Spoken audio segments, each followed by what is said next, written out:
and I mean even because you see most of the youth will tend to have their businesses in the road side, so this also affected the walkability of the city, which is also part of livability. So and also youth here feel to be like excluded in social agendas. Most of them will live in informal settings. So at the end of the day, we see that from being unemployed, most of them are involved in informal activities. Some of them then decide to take, because of being excluded, decide to go to involve themselves in issue of crime, especially drug abuse.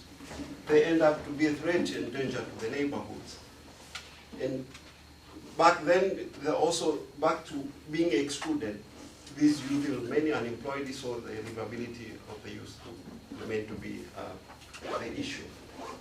So, given the current trend, if we do not have proper policies that are inclusive, involving both private and public sectors in creation of employment, and taking on board the role of all key actors, city livability will always be at stake.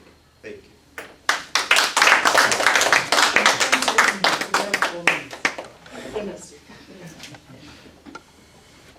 Can I ask a question first? Yeah. It's a research proposal. Do you want to do the research when you go back home? Of course, because my interest is in youth employment and youth development generally. So this will also be my part of research. Of course, I also asked the survey if I can take through this one, make a research for it. So I think I'll have to do a thorough research on it and probably publish a paper on it. Excellent. Yeah. Then I'll comment from that perspective. I think the problems you raise are very relevant. Unemployment, livability are huge issues, also particularly also in a city like Dar es Salaam. So very relevant, very interesting to study. I also really like it that you make a research proposal. It's, considering your position, I think also is very relevant. So excellent. I think it still needs a little bit more focus. Okay. And maybe what would be interesting to do is in Dar es Salaam find some of these interventions in this poverty cycle and look at different interventions and compare them and see which one has an effect really on youth unemployment and then improves livability. And that would have a lot of policy relevance as well. Yeah. And I'm sure in Dar es Salaam there must be, I know at least of a couple of initiatives in Dar es Salaam itself. Yeah, sure. So there must be interesting things to study and then compare. That would be a good article, but also a very good policy relevance. Yeah, sure. I agree with you on that. Because in Dar es Salaam, yes, you see the struggle of youth, especially this year when we had so many of them being dragged to the police because of the issue of drug uses, and most of them were like celebrities, and we have a lot of youth in busy traffic loads, like in the evening. We see most of them passing through the roadside, trying to sell the merchandise on their hands to the people in their cars. So yes, it's really an issue in Dar es Salaam. And of course, it probably will also observe the same issue in Dodoma, because currently there is this huge movement of people from Dar es Salaam to Dodoma, and it seems like you already have started to experience some insecurity. People are breaking the cars, theft has become already an issue. Incidents are already reported in Dodoma. So I think if we can handle the issue in Dar es Salaam, then the lesson can be transferred to also in other cities. Yeah. I still have 1 minute to ask a question. I will take this opportunity. Adding to that, I agree it's a wonderful topic, and the way you have framed it, it really fits in the urban context. Yeah. Picks up a good social issue. I'll just share with you, listening to you at this moment, I'm visualizing, which is not always something a researcher should do, but at least visualization of the structure of outputs. eventually we communicate our research to people who can understand it. I would say it as, because you talk about livability of the city. So from one side, there is a model which can come in that talks about the factors contributing to livability of cities. For example, there is environment, clean air, all those types of issues, and also social issues. And within social issues, there is the issue of employment or crime or safety.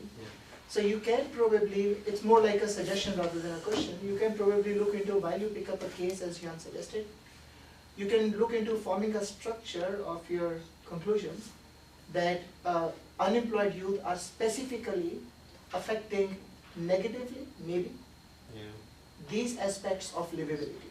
So that the policy intervention specifically knows the root cause of the problem, which otherwise seems to be a crime issue, but the solution may not be in strengthening police force, solution may be in providing youth employment. So these types of conclusions. That's my idea. I like the topic. Thank you very much. Thank you very much. The next person is Mr. Shep. Yeah. He's going to take us through the growth of informal sector in Nairobi. Very interesting topic. So, Mr. Shep, on the next.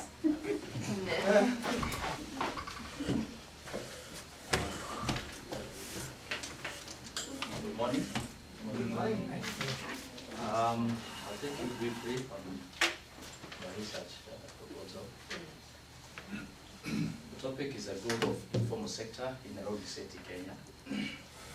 We all know that this terminology was first coined in Nairobi in the 70s, the informal sector, and basically by the International Labour Organization, to put more focus on the targeted groups, that those people who are working in that sector. And I have some data here. As per 2015, 83% of the Kenyan labor force was informal, and then 17% was formal. I decided to focus on Nairobi City as a capital of Kenya. It contributes 60% of the GDP. 50% of the Kenya labor force in Nairobi City, and I thought it has a lot of significance. So my research objective is to establish factors contributing to relative growth of informal sector in Nairobi City. I'm using the word relative because between 2009 and 2015, the informal sector grew by 2%, from 81% to 83%. Then the formal sector declined from 17%, or from 19% to 17%. And so in terms of growth within the sector, it's not so huge, but then we still see a very huge gap between the formal and the informal. And that's why I'm trying to qualify the word, using the word relative. Looking at the data that I got, I realized that most of the authors attribute this growth to mostly the macro factors, like the rapid population due to the urbanization. But then we've not had data that is focusing more to Nairobi, that is more micro issues to do, which of course I'll give in the conclusion. There has been major studies by the UN, the ILO, major donors, but then I decided to focus specifically what would be the contributing factors to this growth, because it is also clear that the informal sector will, in terms of its contribution within the economy, to increase. And therefore, I decided to focus more on the micro factors within Nairobi City and the unique factors that are within Nairobi City. So the research question will be, factors contributing to the relative growth of the informal sector, specifically in Nairobi. The theories that I have applied within this research paper is the theory of informality, and this is all around the terminology of the informal sector, issues of the duality of the economy in Nairobi. Then there is also the social development, where the issues of livability approach, issues of social capital, issues of human capital, issues of financial as capital.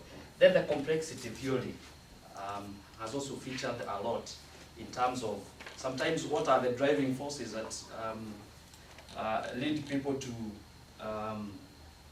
this sector. I realize some of them are for coping strategies, but also some of them it's more rationality. They decide that I want to be in this sector.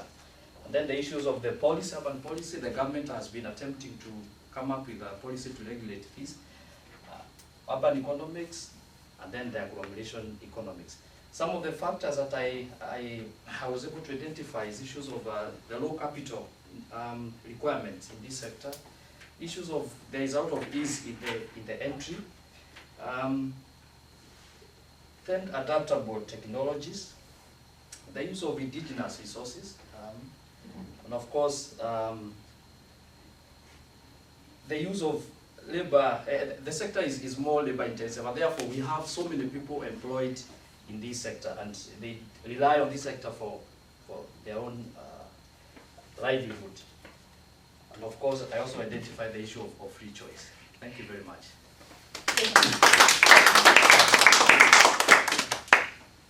5 minutes, 10 seconds. Thank you. Okay, I lived in Nairobi, right, from 96 till 2000, and I actually worked on informality those 4 years.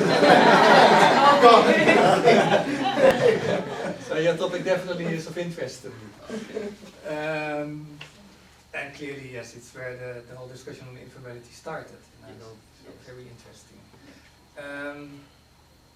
I mean, I like your presentation. I think it's very interesting and very relevant theories. I really hope you can do the study as well. Yes. If I were you, I would stress a bit more this heterogeneity of the informal sector. As we discussed in class, right, with Maria, that clearly in Nairobi there are some people really at the bottom Yes. who are just doing it as a survival strategy. But there are also people making computers Yes. and computer software and actually earning a lot of money without paying taxes, Yes. right? Yes. So they have, of course, different reasons, different factors contributing to their growth. Yes. In one instance it may be more poverty related, in another instance it may be more avoiding taxes. Yeah. So if you can get that heterogeneity in more, and then do a study where you compare these different type of activities, maybe even in one settlement, then I think you have a very interesting study to do. So it's more a comment than a question. That, yeah. And one question then, if I may, because I assume, or actually I know, there are a lot of studies done on Nairobi and Yes. informality. Have you looked at them? I have, and most of these studies have been done by the development agencies. Most of them, the LOs and the UN Habitat and all that. But then looking at the kind of reasons that there are demands about Nairobi, it's mostly on sometimes the rapid urbanization. We all appreciate that urbanization now is taking place in Africa rapidly more than Europe and other places, because Europe has already urbanized. Therefore, most of the reasons that they are advancing is, and especially in our case, now that we have a new regime of governance, where we are now going to have rapid urbanization, they are attributing the growth of this sector to the increased population, and based on, of course, the urbanization. So, And poor governance. yes, and issues of, in fact, one of the studies also indicated that poor governance or lack of government intervention in terms of economic development has led so many people to this sector. And I really wanted to appreciate that from the different leadership, but I also agree that it might be important possibly to do a project on this. Thanks. Okay. There's time? Okay, no, sorry. I just asked for if there is still time. There's still time. Good. Shem, very good, beautiful presentation and interesting topic we have been discussing. Thank you. I have one question, Yeah. and if time permits, one idea, suggestion to share with. Okay. The question is, how do you think, now you have seen holistically this topic from a perspective, Yes. where you are seeing many aspects together, we could feel it. Yeah.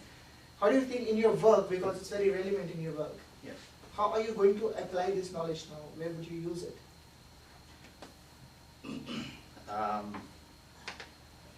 Yeah, I agree. This is sometimes part of what I'm engaged in.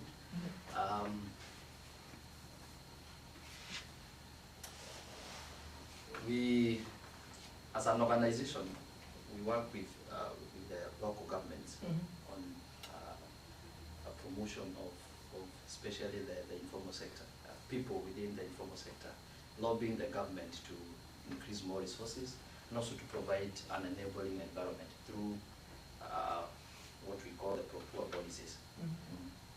One of the first things I'm thinking around is the policy framework that is in existence today. It's so generalized, and we need possibly to do a policy review to ensure that some of these economic activities within sector are also regulated, because they contribute to revenue to the government, of course indirectly, but some of them are, there's a lot of the notion of illegality, simply because they are not within a legal framework. They have not been provided with legal spaces where they can trade. Most of them actually, they do it temporarily, as long as they are not catching the eye of the authorities. So part of it is, how can we legalize some of these activities? And I'm using in quotes, by recognizing them, by providing adequate spaces, or maybe different timings in Europe and other places. I've seen there are market days when informal traders they're able to display their wares. This is missing in Nairobi. So part of what maybe when I go back, I'll try to follow up is, how can we lobby the local government? We have now a local government in Nairobi to provide such incentives. Very good. I like the idea. So which means you will, this study, when advanced and developed, as Jan also suggested, Yes. Will unfold the reasons of causes of informality in Nairobi, so that specific measures can be taken. Yes, yes. Super. Yes. Also my question, as it's, you work with the civil society urban development platform, Yes. is it like an online thing? Platform? Is it, do you also have an online page where you bring in people together? Yes, we have a database of around 2,800 organizations. Yeah. So that was the linking with the idea which I just came to my mind listening to the word platform. Yes. Then maybe you can initiate sort of either a policy dialogue or a blog having which has input from your research here that involve more people in discussion, which creates also awareness and more active engagement of the stakeholders. It's interesting because currently we are doing surveys. We are trying to come up with a template for a survey to capture some of these things.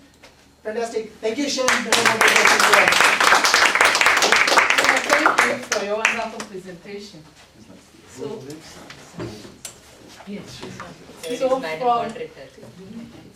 So from unemployment, city vulnerability to the growth of informal sector, if all these issues are not solved, it will lead to spontaneous settlement growth, and it is my turn.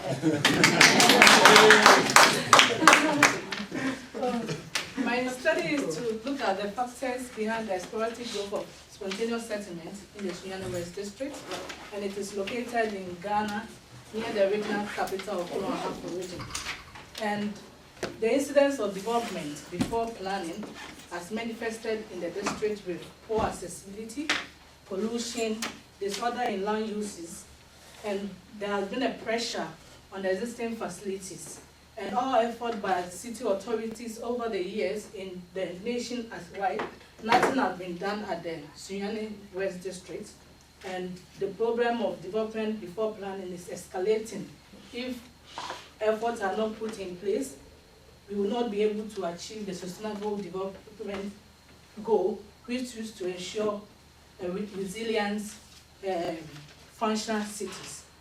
And here, it leads to the objective, and the objective is to find out why there is this kind of growth in the Sunyani West District, and also identify some theories that can be applicable in solving this. I have to say that many researchers link spontaneous settlement to urban sprawl, informal settlements, sometimes slum. Fakat even 2000 said that they call it self-planning. And however, since these terms, they share a measurable similar characteristics, the term may be used interchangeably. And the research questions you to know the causes of this growth and how theories could be applied.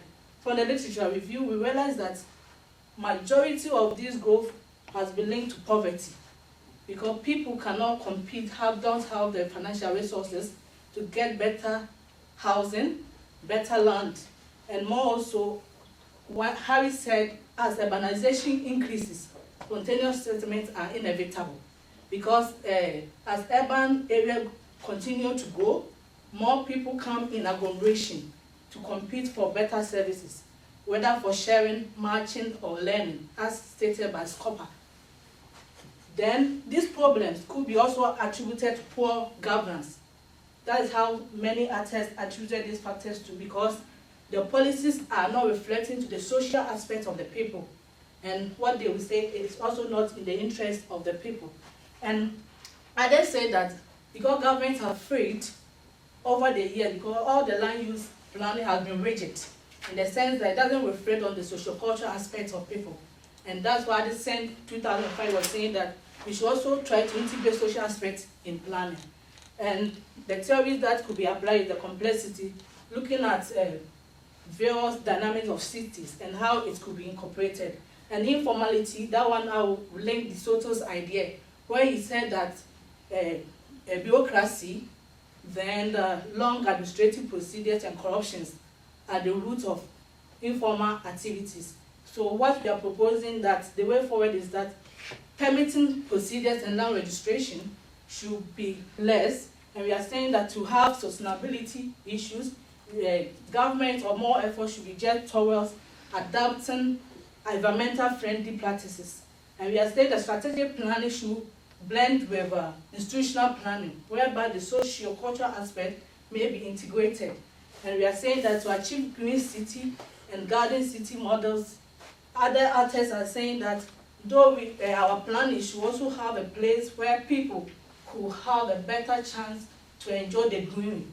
And when we are doing that, we know that governments have not been able to provide to meet the ever-increasing population. And we are saying that government should partner with the private sector in the housing provision, so that the issue of squattering and all those things will be reduced. And we are studying a social urban development theory, which centers on putting people at the center of development, will be applied in the sense that since all these theories aim at improving the livelihood of the people, we cannot do without looking at the people. And the last time we are saying that using one approach to solve problem of spontaneous settlement is not effective. Why are we saying that? It needs more actors coming together.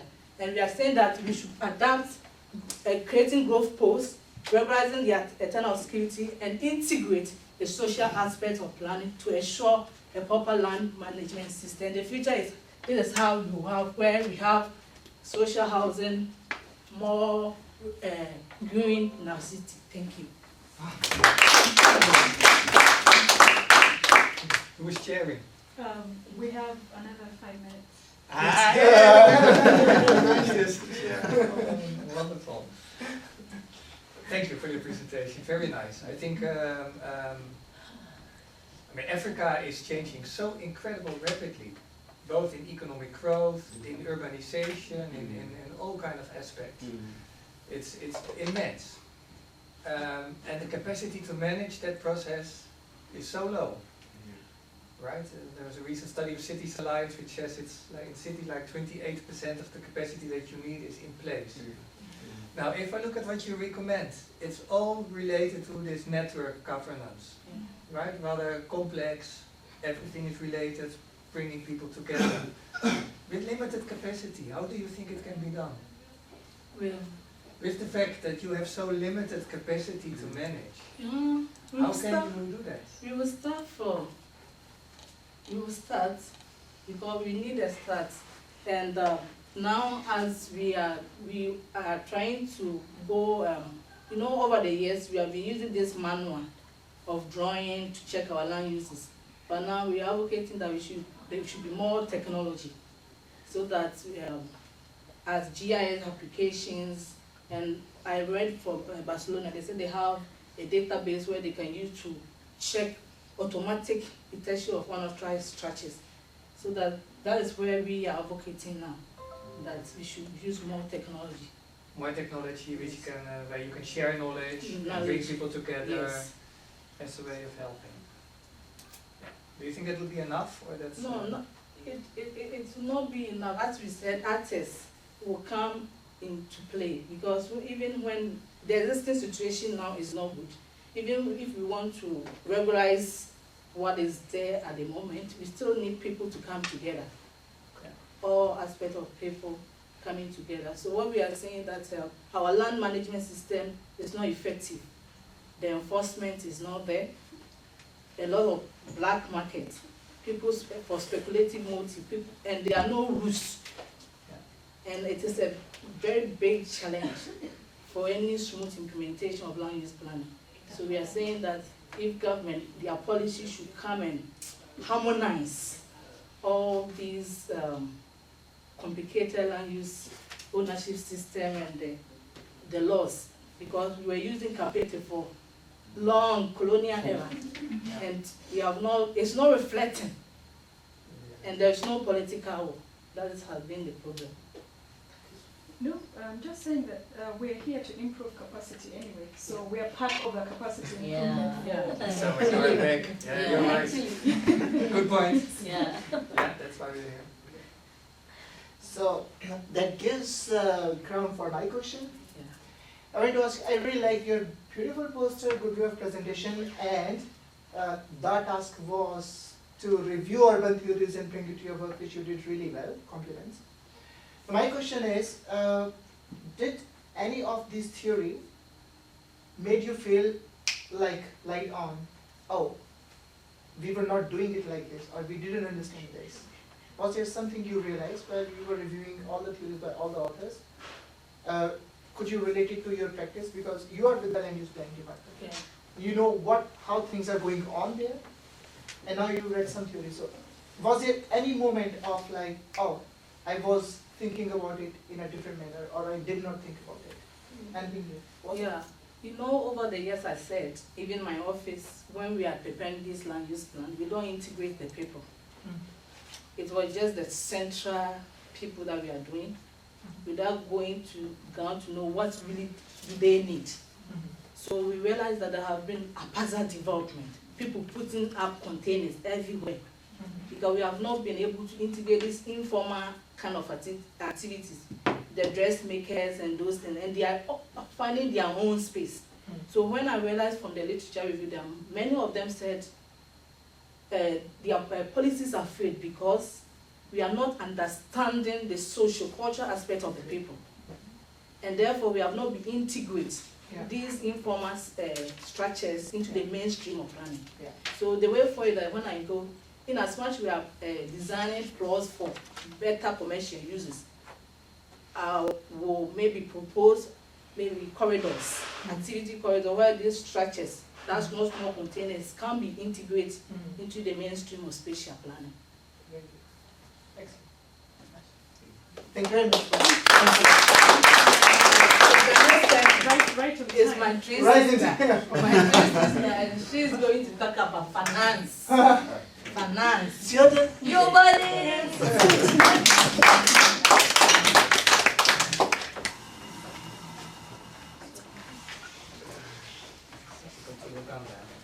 Yes.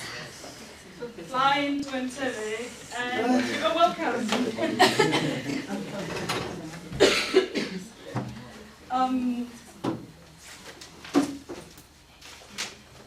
Sustainability. The first presenter made a point that the battle will be won or lost in cities. And this, I'm trying to look at how do we plan, or how are we trying to deliver sustainable infrastructure. And specifically, I'm looking at funding, conditional funding that we receive. I'm going to go through why conditional funding specifically. What's the problem? We have a very dynamic and complex need in the city. It's increasing quite rapidly. We've already stated that. It's complex in nature, that the needs for today will not be the needs for tomorrow, and you certainly cannot predict today what you will need in 5, 10, 15 years. And yet urban infrastructure by nature is a 50-year, 25-year project. So the other thing also is the supply for this infrastructure, because it's going to stay there for a very long time, is rigid in nature. And then we have this gap that arises from the supply and the demand. And then the question, is that then relevant to your need? So that's if it's not relevant to your need, is it then sustainable? So that's the issue around which my research was based. And what are the objectives? I would like to look into the context for urban authorities' decision making. I'd like to also look into how to understand how these decisions then impact sustainability, how they impact the delivery of sustainable infrastructure, and maybe add on to the body of knowledge, because there's a growing body of knowledge on sustainability in the built environment. So the question is, what are the impacts of conditional funding on the delivery of sustainable urban infrastructure? I looked at the literature in 3 different tranches. One is understanding the city as a complex system. And the first thing was, why do urban authorities deliver infrastructure? Why not the central government? And the literature basically says the central government central governments delegate their roles to deliver services to cities, because the cities are closest to the people, and it's where you can understand the needs for the people best. And then, of course, the demand between the supply, the gap between the supply and demand of infrastructure, literature, as what the literature says about that.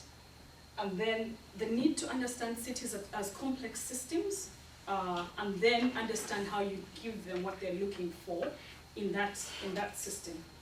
And also knowing that superior choices are made at the time when you have the relevant information. So it's about scale and time when you're making decisions. And the caution to urban managers to intervene cautiously, make maybe smaller, more impactful interventions rather than very large, very grand interventions in cities. And then, of course, how sustainability then comes into this matrix. Literature suggests that the best way to understand how to deliver sustainability is to understand the complexity around the delivery of sustainability.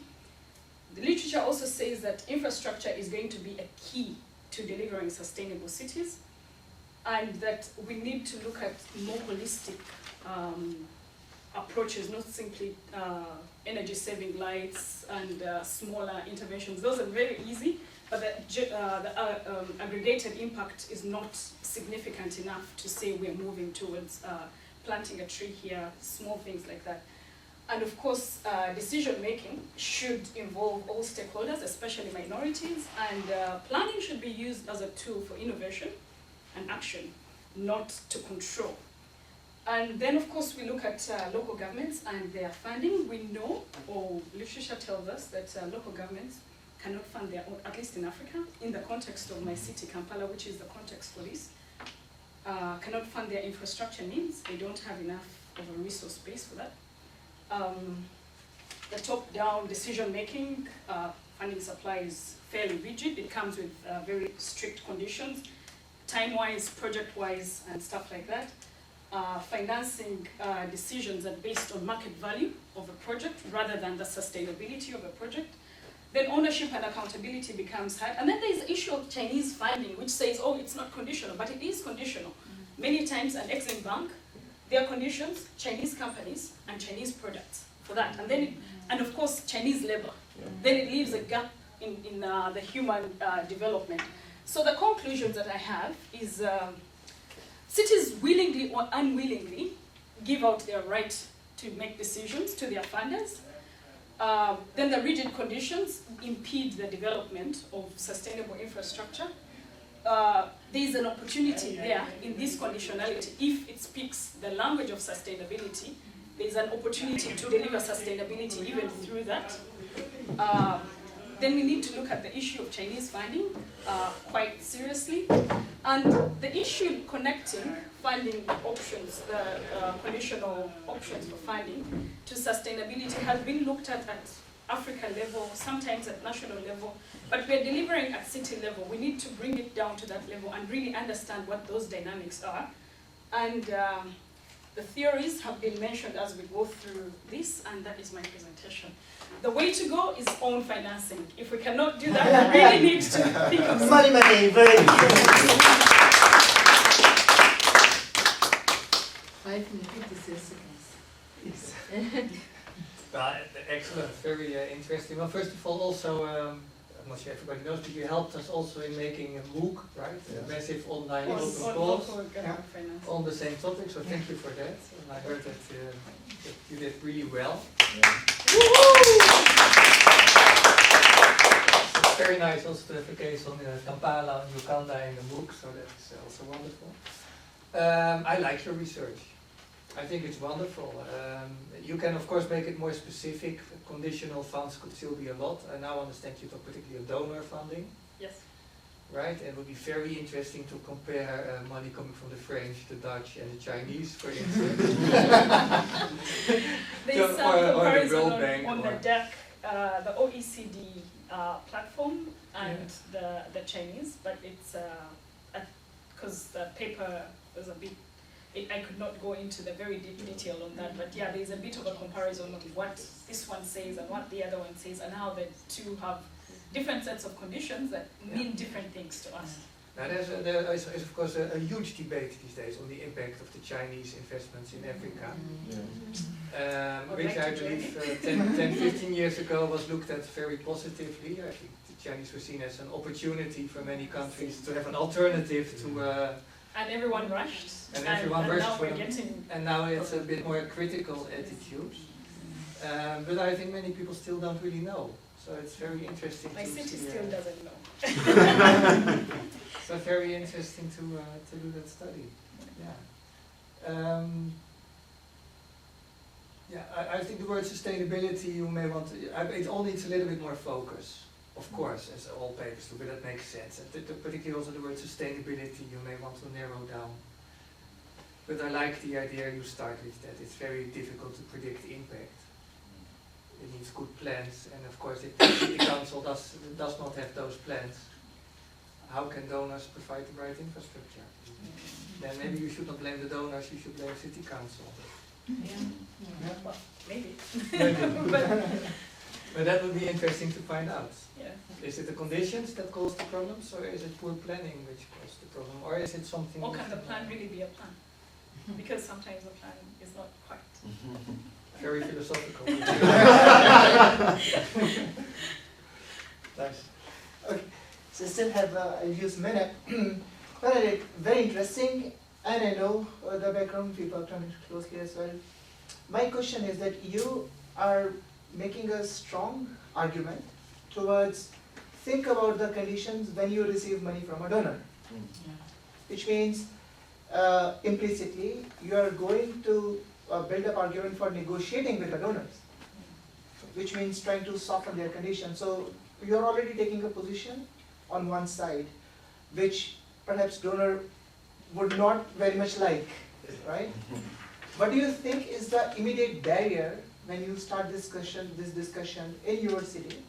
That don't just accept money without the conditions, negotiate. what do you think will be the first immediate barrier from your own city system?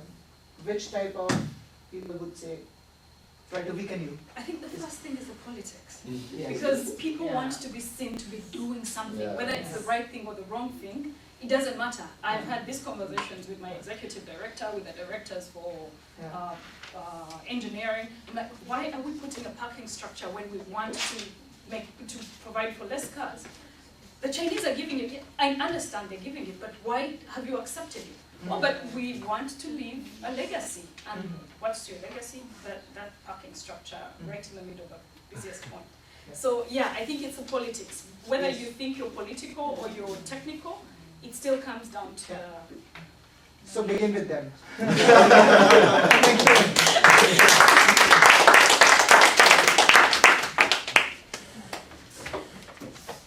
So from And that's interesting, you used a fish skeleton and not a cow skeleton. that's the power there in my head. Fishbowl. Yes. Yeah.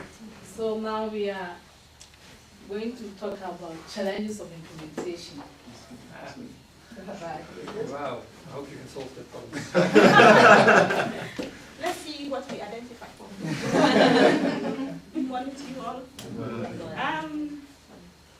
I looked at the challenges of implementation of land use policies in Accra, which is located in Ghana. First of all, look at the problem statement.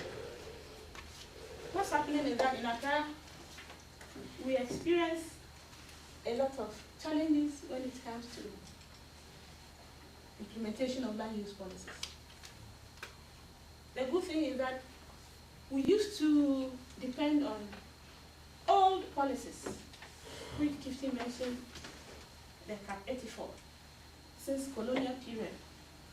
And it was just in the 90s that we came up with new policies to fix our current time. And the unfortunate thing is that development on paper is supposed to plan, but on the ground, it's a different picture altogether. The UN Habitat did a study and came out in 2009 that there are so many development taking place, and it used the word going faster than planned. Meaning, on paper, what is happening is different from what is on the ground. And it says that 58% of urban dwellers are living in unauthorized development in Accra. And this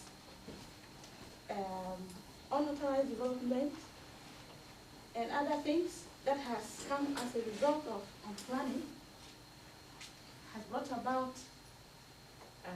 disasters such as flood, fire, even deaths.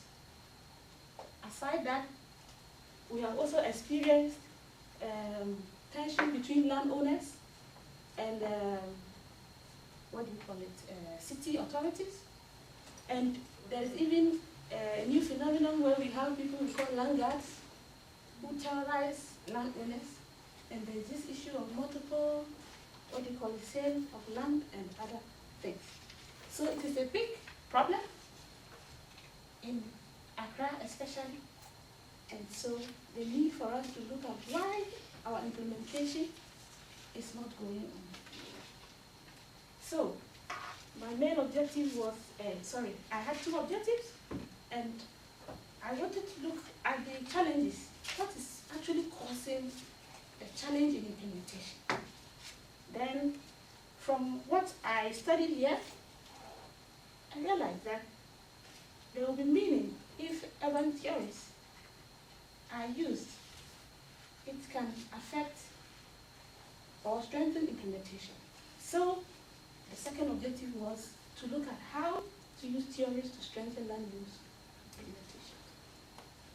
So, my questions went in the same line, looking at the causes and then also to look at the theories.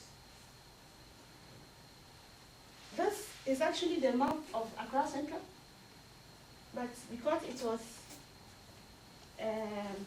with a very orange background, I tried well.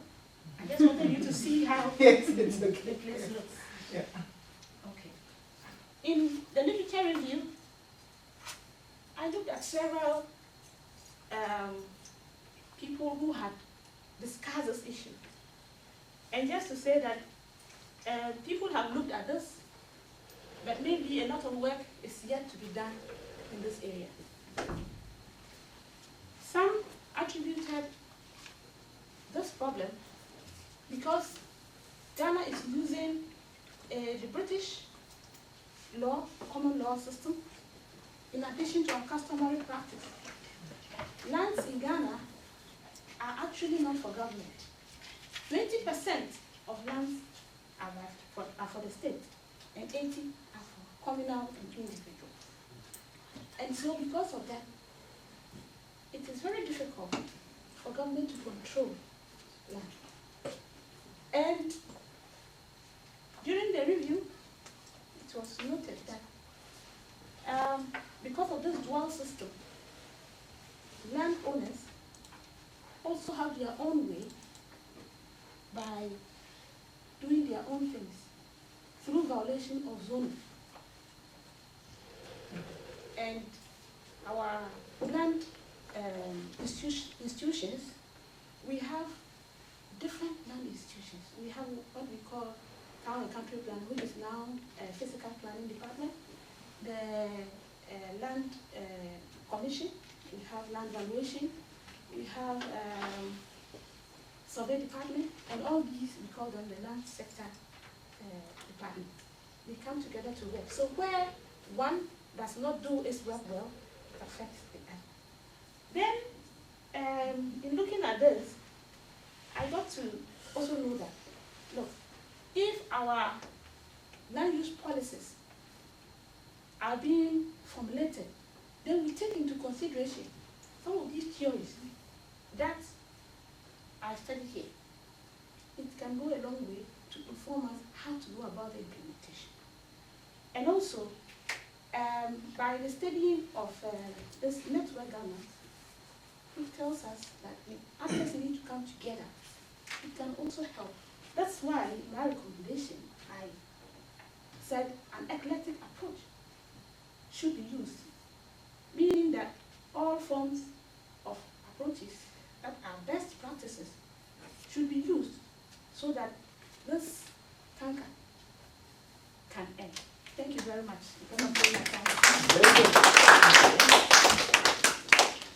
Thank you, very nice. And again, I think it's a very relevant topic. Land in Ghana, particularly in Accra, I believe is really complex to tackle. Yeah. And it is. And in many African countries, I believe this duality between the traditional chiefdoms and the new policies is immensely complex. So I was wondering, you kind of end up with proposing eclectic, integrated land management approach. What does it look like? What is it?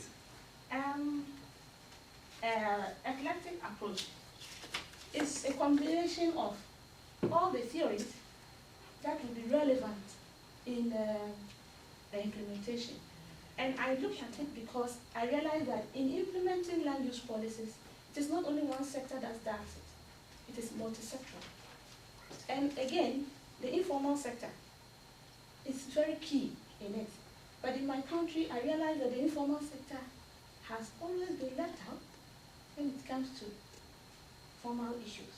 We see it as a formal issue where these people are those who are making the difficulty or bringing the constraints in implementation.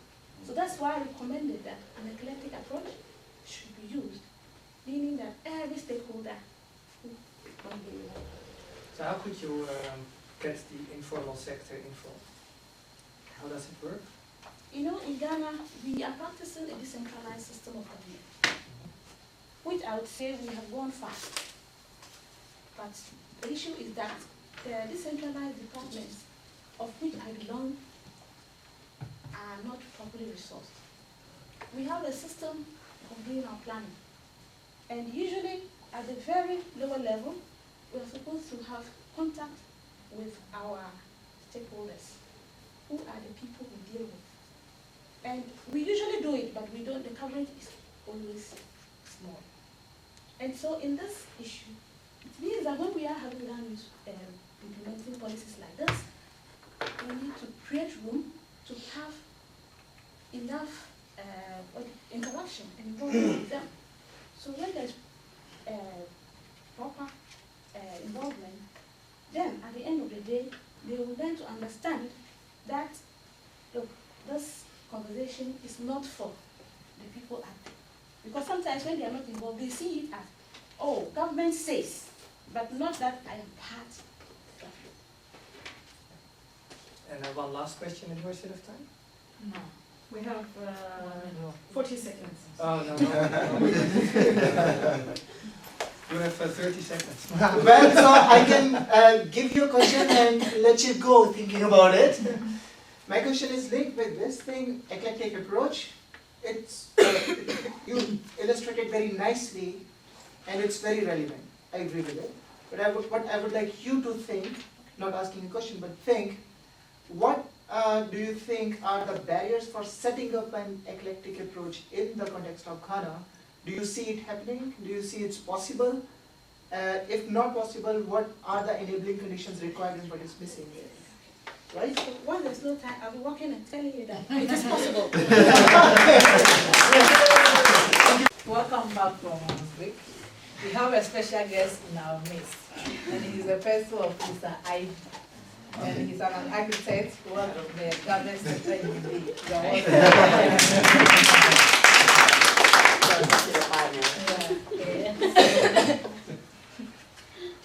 We are now going to talk about land governance, a very interesting aspect of city development. So shall we call Emma? Good morning, everybody. Yeah, I will be talking about improving urban land governance in the Philippines. As we have been talking about Africa, 5% or something already talk about Africa. This is my country. A small island. It is an archipelagical country composed of 7,100 islands, about 30 million more or less hectares in area.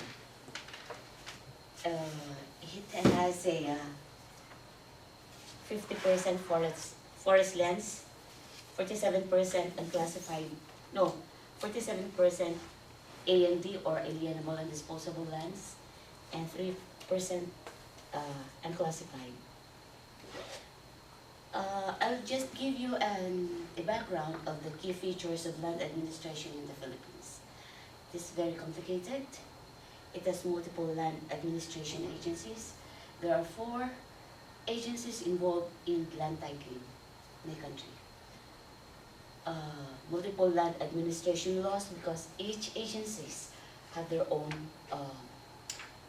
land laws. We have also multiple land titling process, which you just imagine that.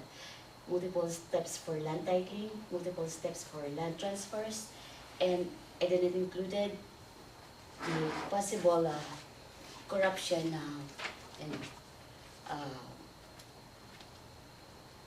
sometimes it gets into the processing, So I just have I just concentrated only urban cities. We have 135 cities in the Philippines, and all those cities are involved in pumping up the economic activities of the country. But these cities are also challenged with urban problems like overpopulation, also urban poverty. So, and for this, urban people have the, lack of access in ownership of lands in my country. Although there are still a lot of lands to be distributed, but we have the artificial shortage of urban land in metropolitan cities in the Philippines. So my problem statement now is on the impacts of slow land release to the quality of life of the people in the Philippines. Yes. And the main objective is for this research to identify the factors for the slow and inefficient processing of land titles in the Philippines. And the study will try to answer what are the causes. And I have applied the theories, complexity, urban informality. I had a comparison between the legalized theory of De Soto and the underground theory of which was discussed by Cortez in this study. I also had some case studies like the strengthening of good governance in urban land management in Ethiopia, as well globalization, structural change and urban land management, and the urban land management and planning in Indian context. But in my study, I find this more related to my problem, the one which the about Ethiopia is in my research I have come I've learned that during my readings that the Philippines is not alone in this kind of problem. It's also a problem in Indonesia, in Thailand, all in the Southeast Asia countries. And also, when I was listening to the report of Kifty, it's also happening in Ghana. So, my conclusion is that there should be an effective and efficient management of Philippines lands, which requires land administration system and enhanced land administration system, which I envision that of the 4 agencies that are involved in the land titling, there should be a monolithic agency in land titling to avoid complexities. And that my conclusion can be summarized in just 2 words, because all the laws are there, but there's no political will. We need political will to implement those laws. And as I end my presentation, I got this. It's not that we need new ideas, but we have to end all ideas.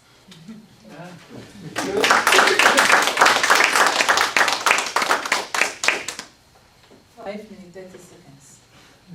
Yes, ma'am. Thank you for your presentation. And again, a very interesting and relevant topic, and very difficult to solve by the sound of it, right? We all know land issues are always difficult to solve, also because so many people benefit from the present system, I'm sure. Yeah.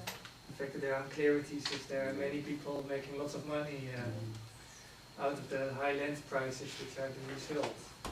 So when it's so big and so complex, what will be the first thing you do when you're back? How can you get things moving? Yeah, there was already a study conducted with the Australian Aid, the World Bank, and it's been there for a long time. But I want to concentrate on the urban cities, because we cannot just implement it in the whole country. We have to. This study conducted was covered the agricultural lands, industrial lands, and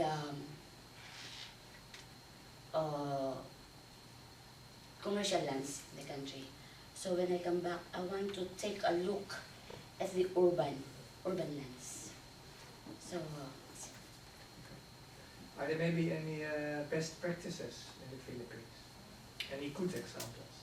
Yes, actually, It was in 2010 that we had the free patent, residential free patent, wherein we have to issue titles residential to the people, both in the rural areas and in the urban areas. But then there is still a gap. There is a gap. Why? What makes it very slow in the issuance of the title? Because when the study was conducted, it has to be fast track the issuance of title. But still, that's already 6 years. 2010, the law came out 2010. But still, there's still a few people who have received a formal instrument, such as title or permits. Thank you. Still some 2 minutes. Yes, yes. I would like to utilize. Everyone, interesting work, well done. My question is that you found Ethiopian case study is more closely related to the situation in Philippines. May I ask what was the motivation in Ethiopian case study that you found, which you think can change the scenario of the situation in Philippines? Yes, this is that's a good question, Samish. Because I was expecting for that question actually. The weak governance. Yes, it's the weak governance that had me link the study of Ethiopia with the Philippines. We have the same, and also like there's a lot of steps in the processing of titling, both in Ethiopia and in the Philippines. And of course, the presence of speculators, as we call it, the brokers, wherein urban people have to resort to buying lands from the brokers because the titling system is not doing so well. And that is both happening in Ethiopia and in the Philippines. Fantastic. Good answer. Thank you very much. Salamat.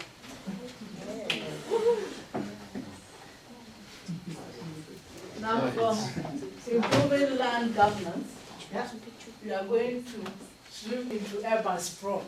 Yeah. Another challenge of many city authorities that we have different.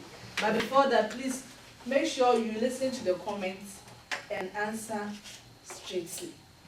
Good. Okay, good morning, everyone. Okay, join me as we take as we explore Nairobi city. Let us go back to Africa. As my colleague previously has stated, that in this 21st century, city has become the center of everything. So when we come into Africa, especially in Nairobi, Kenya, according to United Nations report, they have stated that the major challenge that is affecting African cities, especially in Nairobi, is the uncontrolled expansion of the city. Okay, these facts has also been highlighted by the Lincoln Institute of Land Policy. According to their report, they are saying that in the last decade, that the expansion, the urban area or urban footprint has expanded by a scale factor of 3.5. And they said that it is expected that this trend is going to continue in the next 30 years by a scale factor of 2.0. So when we go back to Nairobi, what is happening? Why urban sprawl? And why Nairobi City? You will realize that in Nairobi, like in 1976, the built-up area was 15 kilometers square. When we go to 2000, the urban area had increased to 62 kilometers squared. But what is happening in 2015? The urban area, the urban built-up area has increased to 228.65 kilometers squared. So that one is, as we can see, what is happening, the expansion, the built-up area, how it is expanded. And because of this, there is a lot of challenges that are coming into place. The externalities of this expansion. We believe that expansion is very important. When cities expand in the right direction, even the GDP, the gross domestic product, increases. The study has indicated that the percentage of the city contributing to the gross domestic product, especially in Nairobi city, is contributing 46% of the national domestic product. So we need the city to expand. We need more people in the city, even because of the agglomeration of economy. But if this trend is not controlled, if this expansion is not controlled, there is a lot of externality. At individual level, sometimes you cannot realize. But when you go deep into the externalities of this urban sprawl, you come to realize that there are a lot of externalities, such as congestion, such as increase of social inequities, and climate change. So my objective was to establish what are the driving forces, because population alone cannot be used to explain that it is the only force toward urban sprawl. What are other driving forces toward urban sprawl in Nairobi, Kenya? So my research question was, what are the driving forces behind urban sprawl in Nairobi city? And to achieve this, I had to look at the literature review. So what is urban sprawl? I think actually most of us have different ideas about urban sprawl. Actually, there is no common definition of urban sprawl. But when I look at the existing literature review, they are talking about the issue of the expansion of the city, which is not desirable.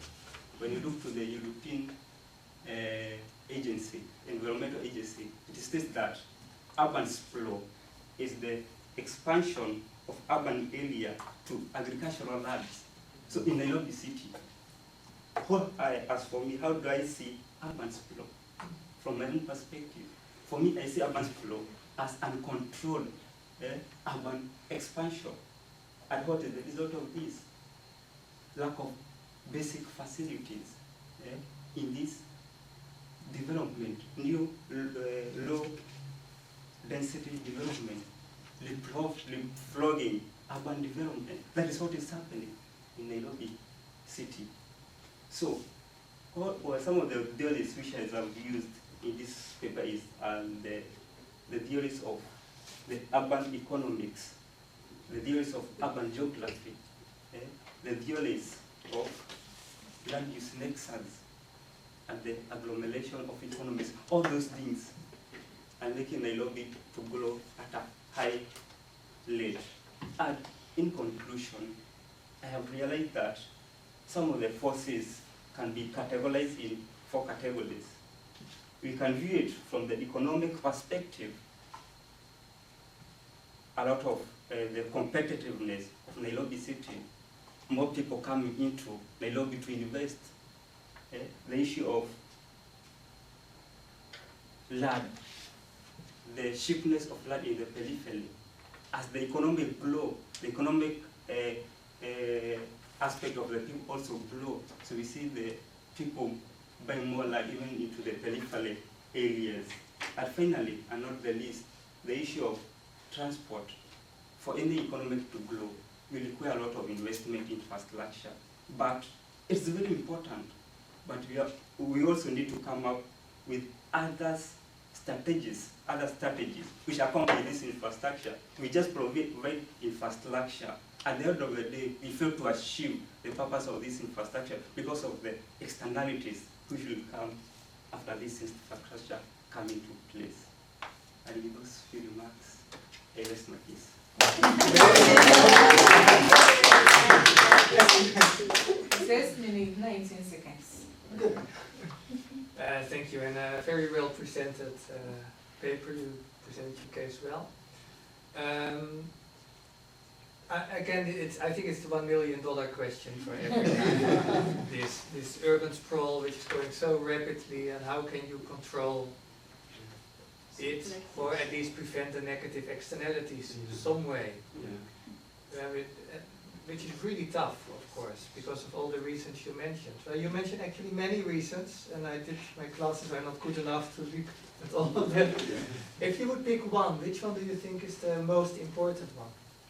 So for me, the most important one is I can look at the transportation as the main drive of urban sprawl in Nairobi. Actually, if you look here, if you look at the satellite image of Nairobi, when you see the way it is glowing, it is following the main infrastructure, the main transportation link. So if you can use it, if you can use this transportation quality to come up with supportive strategies, we can able to control this urban sprawl. That's interesting. And you work for Urban Lines Consultants? Yeah, I'm a very So you can definitely use it to get them more work in But no, I think you make a very valid point. I think transport is probably a very good steering mechanism to see where urbanization takes place. Now, of course, the problem is, oh no, I'll stop asking questions and Somesh can ask. I'll take all of them. No, you go ahead. Okay, I would just continue this line of discussion which Ian raised, because I also really like, and I would like to highlight from my perspective, the way you have arranged your conclusions, making it sort of a model. This model is grouping all the many causes of urban sprawl that you studied.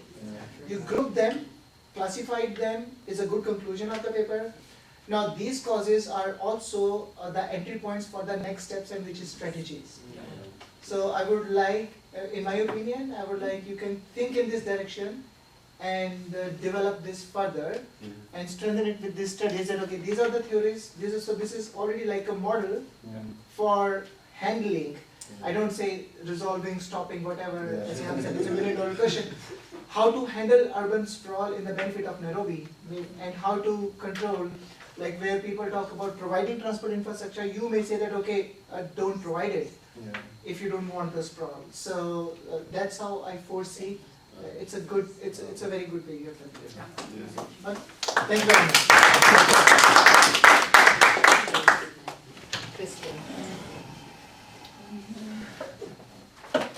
Now from the first presentation,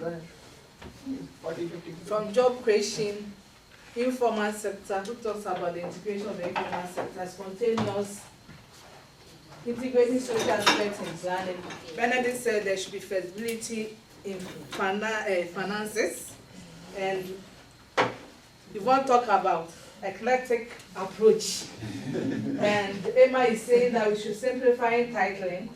Then our dear Ephraim, urban sprawl. We should make sure we want city to develop, but we should still regulate urban sprawl. Now we have the impact of decentralization on service provision by. Thank you so much. Ephraim, thank you so much for addressing that issue. I must say that the biggest problem with Nairobi is that the last master plan that was done was in more than 60 years ago. And they are still following it, but Nairobi now, with the impact of decentralization, has come up with a new master plan and is all integrated in the Nairobi Integrated Urban Plan. So we hope that they will take care of for all those metropolitan regions that people have spread to. So I'm tackling the impact of decentralization on service provision in Nairobi, Kenya. And recently in our country, they rolled out a new devolution because for many years there has been a lot of inequality in access to services, a lot of equality in economic opportunities in the whole country. There was a lot of issues to do with all the ASAL, the arid and semi-arid lands had been neglected, and therefore there was need to integrate everyone in the new constitution. And because of this, Kenyans were feeling that now this is not working for all of us, and the and the gap between the rich and the poor continually went widening, widening, widening. So, I mean, we all know that Kenya has one of the biggest gaps between the poor and the rich in the world. But we are so grateful for the new constitution that has taken us to decentralized form of government. Now we have a national government, which was centralized before, but then we have 47 counties. And these 47 counties are governed by a governor in every county, and he runs with two centers of power. There's the county assembly that makes laws, and is formed by the county representatives. And then there's the cabinet that has 10 representatives.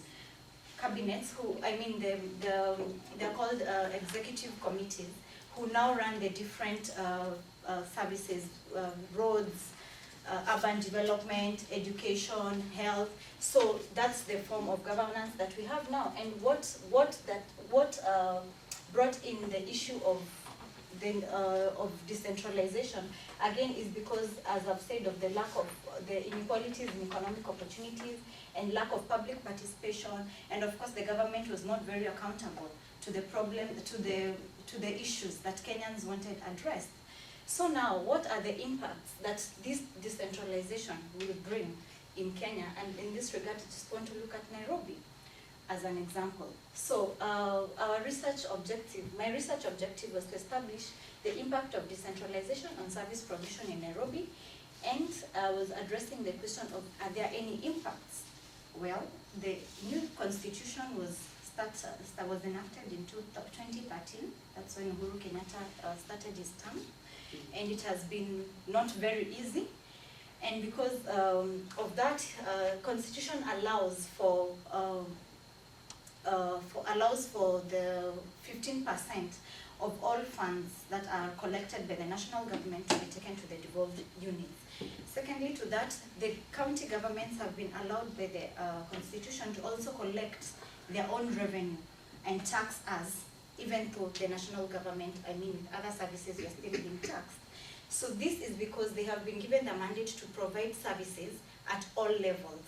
So whether they control urban development. So we are likely to see a case of more urbanization in these 47 regions, because now they are controlling the urban development, they are controlling infrastructure, they are controlling, education is still with the national government because these are public goods.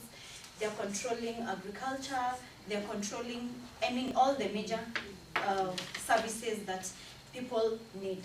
So I have explained to you the new system of developed units, and now we see that from this and from the literature review, one of the biggest impacts that have impacted any decentralized units is that, for one, they have more access to financial resources. Secondly, there's more public participation, and this is because when you provide service at the decentralized level, it's good, because services are always consumed at a local level. So as a decentralized government, we'll be able to know what are the needs. The needs in Nairobi County are not the needs in Kiambu County, are not the needs in those arid and semi-arid areas, because then they're trying to catch up with the people in Nairobi, because they were forsaken, they were neglected. So the needs of these local people can best be sorted out by devolved units. And we also so when we come to Nairobi County, one of the biggest challenges that we had is that we could not access even the services of payment, of our rates, of our parking spaces, and everything was there's been a lot of corruption in Kenyan government. So one of the impacts that we felt directly was the impact of e-payments that was formed as a result of public-private partnership. There was a company called Jambo Pay that has partnered with the city council, and we are able to pay for all our rates, all our parkings, all our licenses for businesses without queuing at the convenience of our homes, at the convenience of our offices. And this is good because even we are able to get the receipt and certificate for conducting business at our convenience. So further research has shown also that there has been an improved revenue collection, and we expect that this revenue collection will trickle down to service provision for the whole county. And by service provision, I mean things like water. I mean things like better waste collection, because everything needs more resources, more financial and political support. So I will conclude that this governance system is still very new, and it is why I am very concerned about it is because it's the future of our country. And everything that starts now will impact our country in a better way or in a worse way. Governance will have to change. Urban policies will have to change. And for this, I'm very committed to it because personally I want to join this system. And I want to make a change because it is what we have learned here that is going to impact our different homes. I mean our different countries. When we go back, there's still more room for research. It's still young, and I still want to continue to develop this paper, even though it will take me 5 years. I hope there'll be more impacts that will be felt. But again, we have to put them on paper and we have to document it. Thank you. Very good. Invite questions? Thank you. A very nice presentation and a very positive presentation. It's also nice to have a belief that decentralization can have a positive impact. What has all been decentralized? Are there also enough funding being decentralized and funding opportunities? Okay, funding has been decentralized because the constitution has allowed for the county government to get money from the exchequer. And that money, together with what they are receiving from their own taxes and revenues, is what is going to propel them. The funding they receive from the national government at least helps them with their day-to-day running of the, like the staff. And of course, they have to recruit new staff and improve on their HR, on their staff capacity, because there is need to bring these things running. Yeah. No, excellent. So indeed it is a process that takes time, right? It will take, it will take time. So wonderful if you continue working on it for 5 years and monitor how it goes. And maybe countries like Ghana might further the decentralization process to be an example as well. How much time? 1 minute. 1 minute. So good. What I would like to say, I wouldn't make it a question, but I would like to add my thought to your line of thinking. It's also my topic. I have read and also heard from many places that local governments also many times do not desire decentralization. So why they do not desire decentralization is one aspect which you can add to your study. That what are the fears, what are the threats, what are the factors?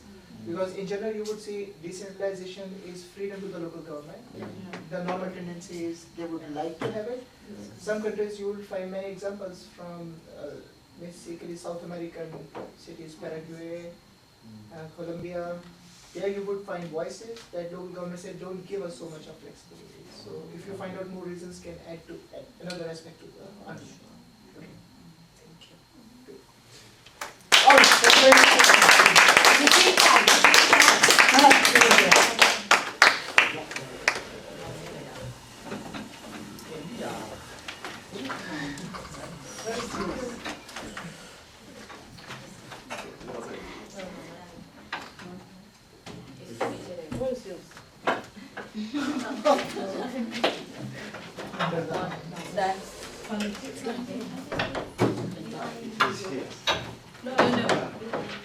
This is the one.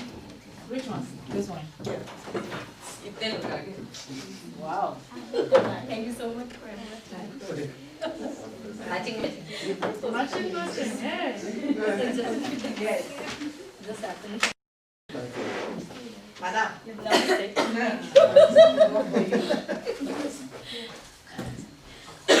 My topic is impact of Swachh Bharat mission. In that case, I am taking the present city I am living, Ahmedabad. That's Gujarat state. First of all, Swachh Bharat mission. Swachh Bharat mission is a cleanliness campaign for the whole country. It's a policy just recently designed before 2.5 years. It has started in October 2014, and the timeline is to October 2020. 19. So it is, we are somewhere here.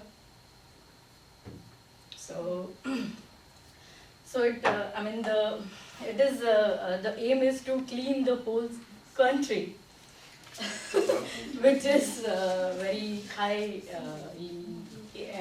ambitious mission. And in that, what we are trying to do that, we have designed so many components, like in that we are controlling sanitation. It's open defecation free, so people should not defecate open. That's what we are trying to avoid at. Secondly is the solid waste management. And third major part we are doing is it's a behavior communication activities like IC. So people get aware more and they do cooperate in this mission. So in my study, I was trying to identify, we have all these components, still there are issues. So what are the issues? The issues is like that how, what are the challenges still we are facing still at the half of the mission we have faced, and how we can improve the other half of the mission. And in that, here I am showing the mechanism is like in the case of Ahmedabad city, we had there is a back side, there is a photo of this landfill site of it's known as a Parana, and that's there is a lot of dump so we are trying to promote not the new one, because it is not easy to adapt people with the new technologies and all. So as of now, we are trying to promote these old technology, I mean not the technology, but it's a practice of segregation that maximum we are trying to reuse the waste and trying to utilize the compost with this wheat waste. So we are promoting this strategies. Even the central government is promoting like Swachh Saves. It's like we have to give a service tax on each and every part. Still, there is a lot of chaos between the people that government is not doing this, government is not doing that. So we are trying to make people understand that this is the mission is not just by the government. There's a lot of, I mean, it's a typical language is Jan Andolan. So lot of the people we make together, and we, this way we can make our mission more successful. So these are the different, strategies we are trying to identify and apply it, though we are in the middle of the mission. So, and what I more,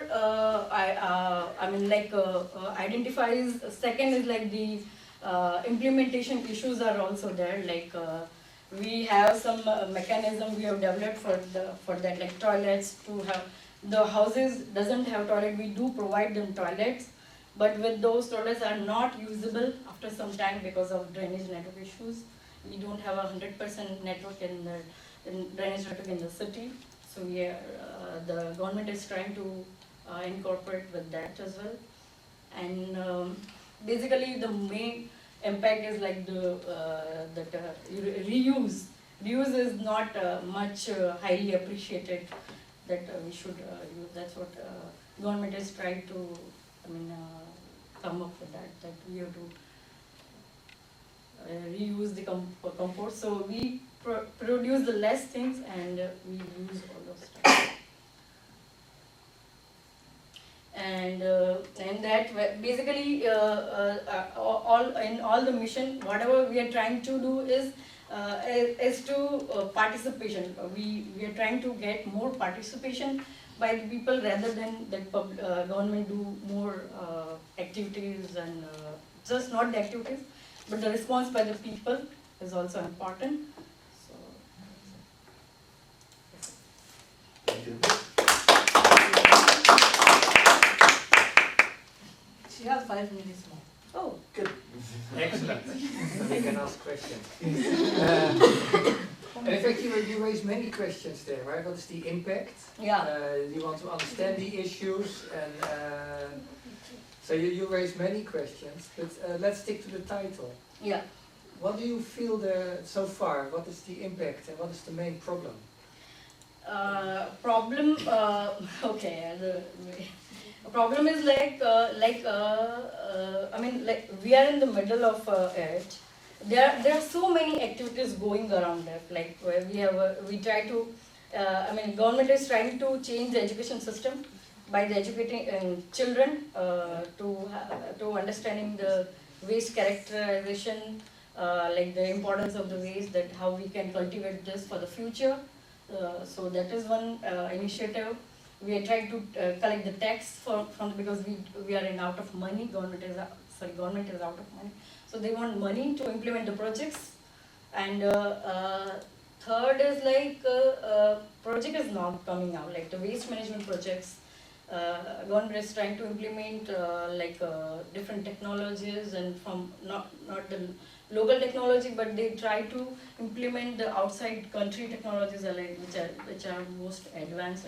Still those are not coming out, and for that they are trying to do the public-private partnership also. So these are 2-3 major issues I have seen in this for the implementation of this. So indeed, as you say there, the problem is that you feel there is not so much impact. Yeah. Right, and it's particularly a governance problem. Governance problem is there, trust issues are there with the players and the stakeholders, different stakeholders. Basically, the participation by the public is also there. That they think like this, that's what my observation is, like that this is by the public, this by the government, but eventually it is not the job of government or just all the stakeholders.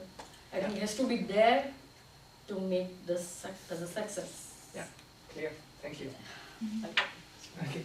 But well, important topic, important mission going on in India at the moment, and you have identified issues very well. Yeah. Like which is like I can understand this as barriers in implementation. Yeah, there. Which do you think is? But I also hear from you that every component or stakeholder is willing and active somehow. Yeah. Right.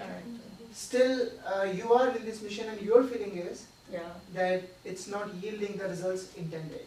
Yeah. Do you think the goals set up are not realistic, or do you think the somewhere?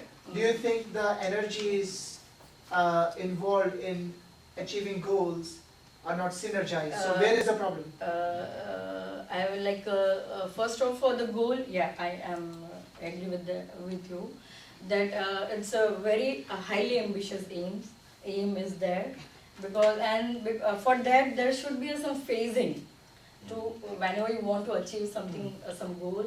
I think there should be some strategy or phasing for the achievement. That's what I am missing here. That it has to be there, like timeline, like. So it's somewhere in the action planning is more have to work out. That's what first. And with the second part, synergy is there because of government so many push-up factors like tax they have to pay. Their government in each and every city, they are trying to give the facilities like toilets and dustbins. These are the visible components of the mission. But behind the curtains, like the projects, like the technical, like sewage treatment plants, solid waste plants, are not working out well. There are a lot of failures because of, there are some examples of public-private partnership as well, but they are not working out well. They might get failure of 2 years and 1 year. So that's why I'm telling this is a trust issue as well. Thank you for your answer. Times is almost up. Thank you, David. And if your mission lies IHS to contribute to the success, IHS would be patriotically with a lot of patriotism willing to contribute to. Oh, thank you. You're welcome.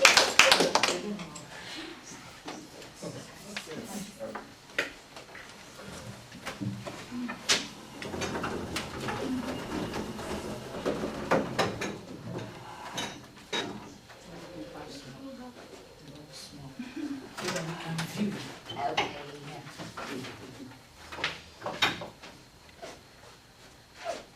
how with our turn of our system. Nothing. You want to know Water everywhere. yeah, everywhere. And vulnerability. Hey!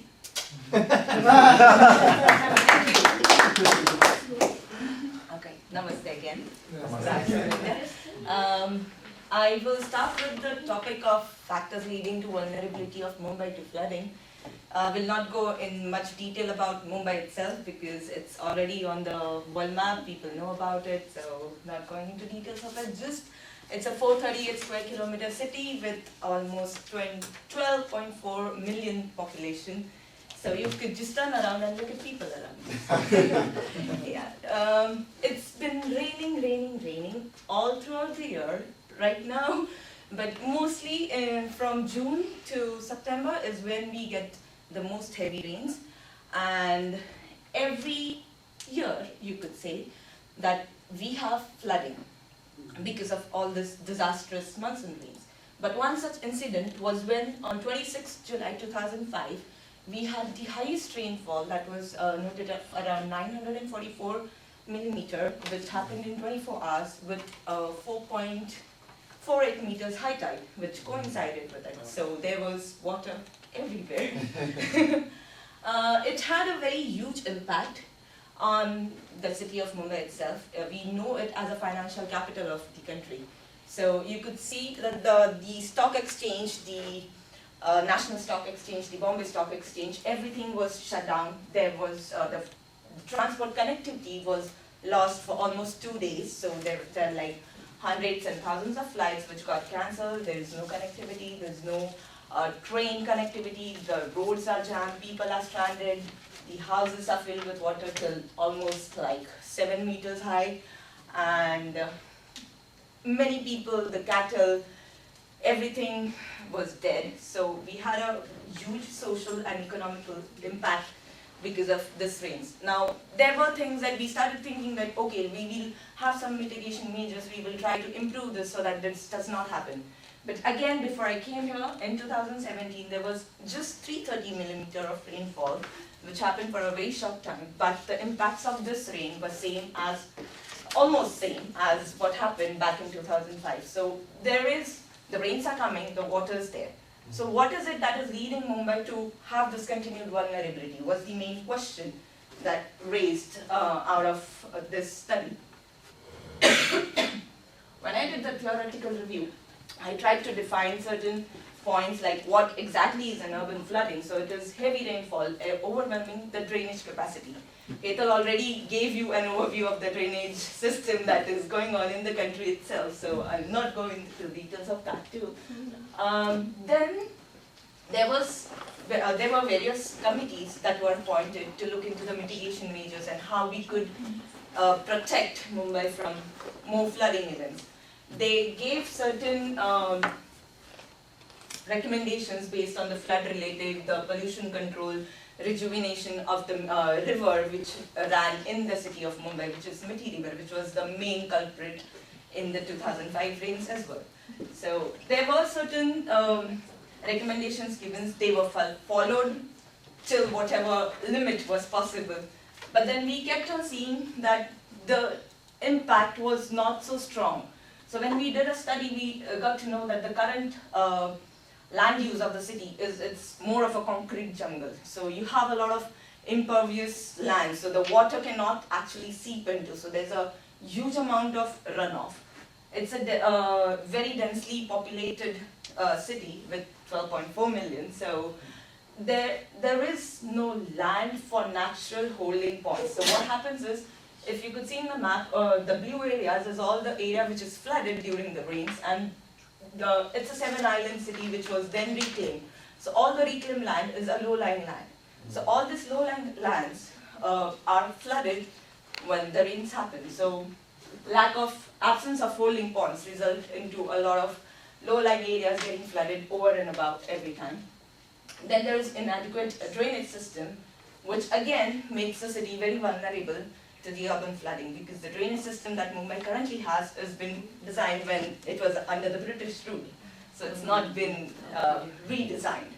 So that's something that we really need to look at. So you could say that the floods could be controlled if you could do a proper planning measures, undertake certain proper planning measures. So what then I would conclude is, in order to make Mumbai resilient, you have to have land uses which would respond to the social economic impacts that have been going around in the city. You have to have an integrated approach wherein all the slum people and everyone, the slum cannot be left aside. You have to have an integrated design with the slum, inclusion of the slums.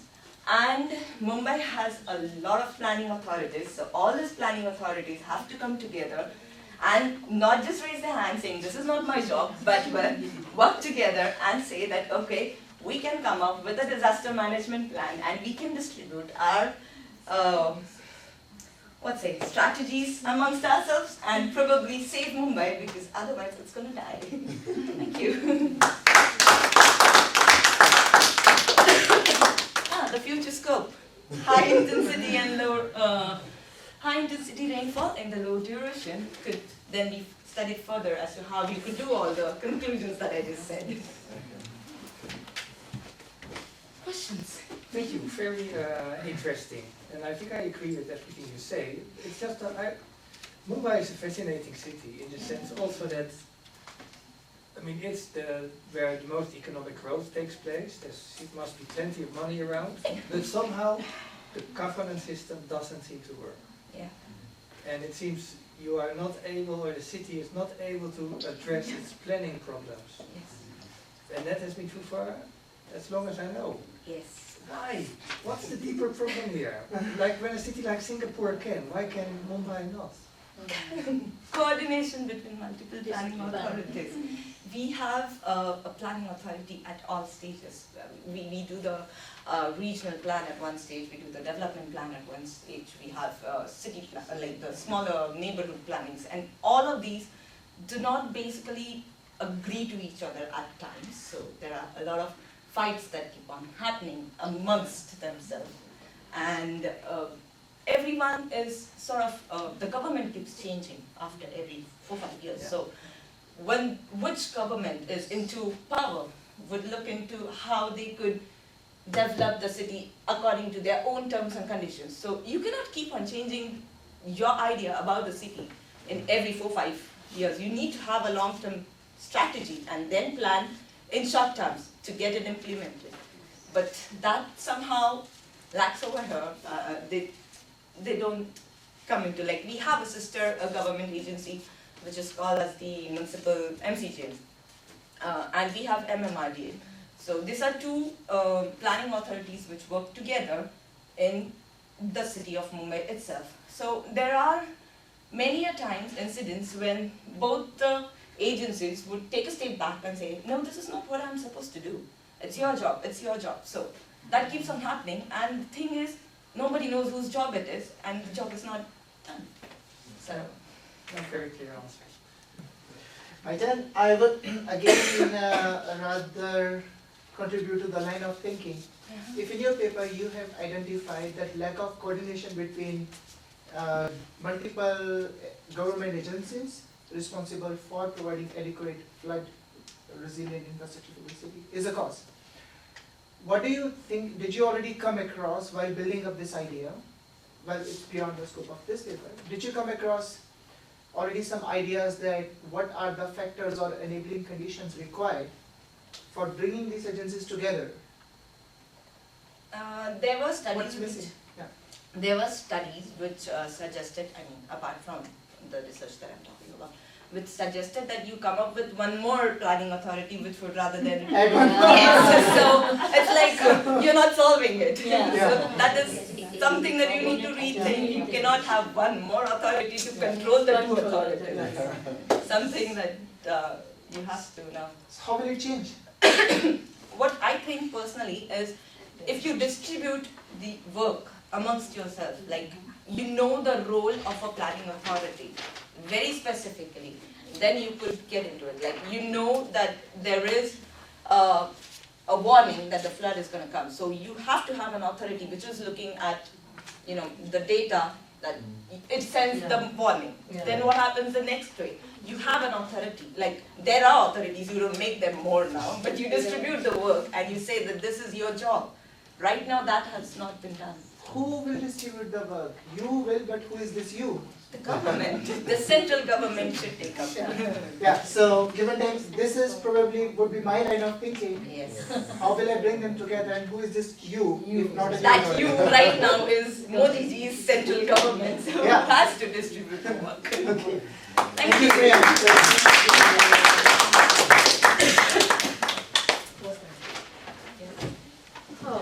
We are enjoying the presentation. Yeah, there is after 11.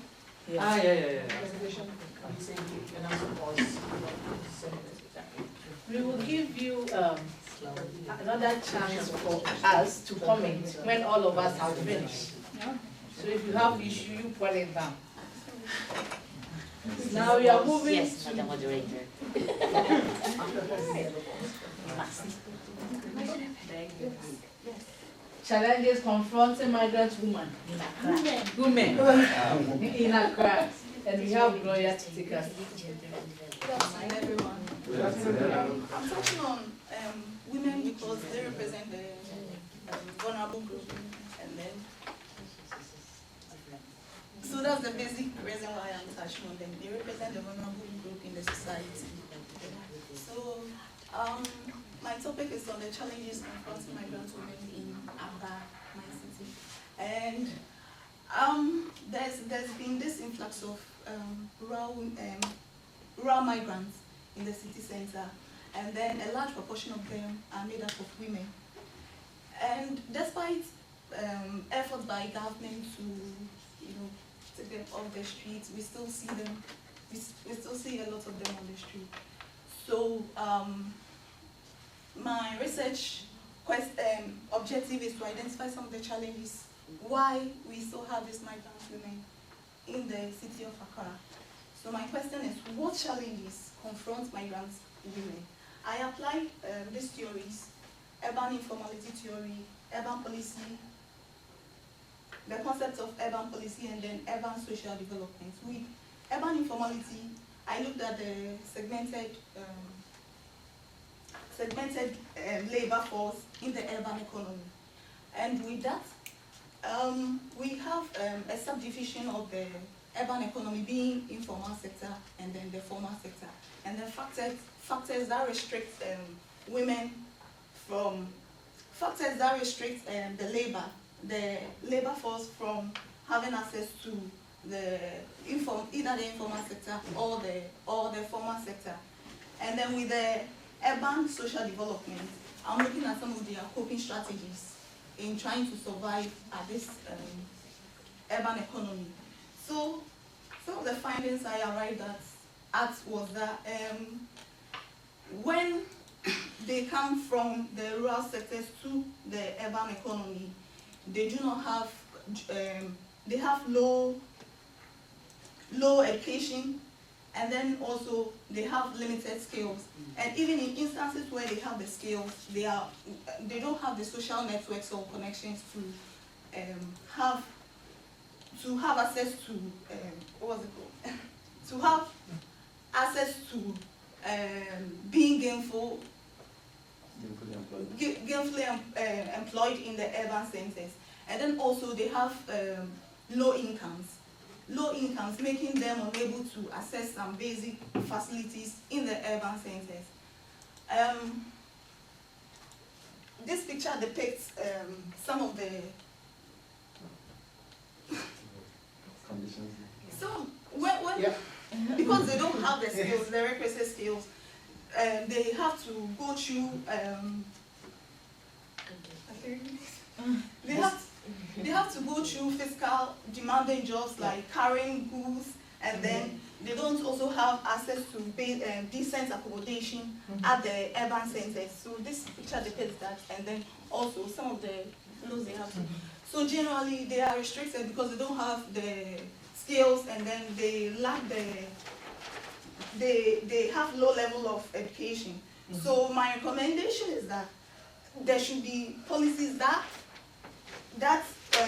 will be able to target them, to target these migrant women in the urban centers so that they can be effectively integrated into this urban economy. This is all. Good. Thank you very much.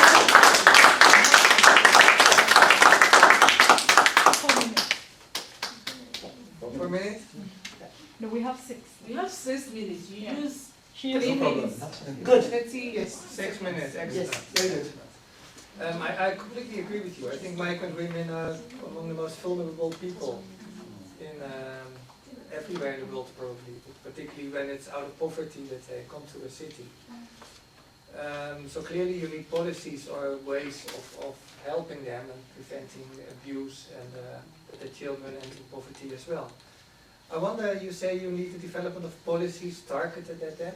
I totally agree. Could you give an example of a policy which maybe you know an We have example of one which works? Employment policies that can give them that skill training so that they can be effectively integrated into the urban economy in terms of work. Sometimes you also have those centers where they can then sleep as well, right? It creates a protected. Is that what you were thinking of? And that as well. But this is one of my recommendations. Yeah. Yeah. Okay. Do you think urban informality in a way could also be in their favor? Can you somehow use informality to help them maybe get When them they are able apprenticeships to- or so? When they are able to get the basic skills at the urban center, though they are in the informal sector, but they will have these decent jobs to be able to effectively work and then. Yeah. Okay. Thanks. But Gloria, very interesting topic and very important as well. Because if attention is not given to this, attention is not drawn towards this topic, this problem is not going to be resolved. What I would again like to do is to add to the line of thinking and give you some ideas that I came across in my working life before. About 1 year ago in India there was a policy, central government scheme, FAQA, development of women and children in urban areas. Yes? Do you also have certain schemes of the national government in your country, in Ghana? There was this program that was introduced somewhere in 2003, which sought to give them employment placements. But you realize that they just lack they have limited employable skills. So there's a need to develop that skill empowerment policies that can really give them that skills that will be able to make them effective in the jobs that are within the urban centers. Do you know if somewhere in the world it has happened the way you foresee it to happen? I think it works. Huh? It works, but I've not really. Okay. So this is India's one example. I worked on it a little bit. It's development of women and children in urban areas. I'll give you the name. What they did, they set up self-help groups. 8 to 10 women, bring together, teach them a skill like tailoring, stitching, knitting, but higher skill than physical labor. Gave some money and also promoted them to save some money from the work. So what you may do is to first review what was this scheme, but also what were the outcomes. Did it really improve their position? So these types of cases is a further advancement of your line of thinking, where it has happened, and what were the outcomes. So did they achieve desired outcomes or not? So you can have a better improved plan for your own country. Good topic. Thank you. Wow. Madam Moderator, do we have? The moderator, we have to observe all groups. Now we are moving to our next. Yeah. Yes. Who is Yes. Come on, friend, take us to Old Fadama or Yes, yes, a very popular city. Now, in Accra. This is now. who's next? Martini. Yeah, it sounds like It went back to FD. Martini. so these migrant women, if we don't solve this problem, they will, or majority of them will end here. And Martin is going to take us through the That's situation. really where they live. Yes. That's where they live, yes.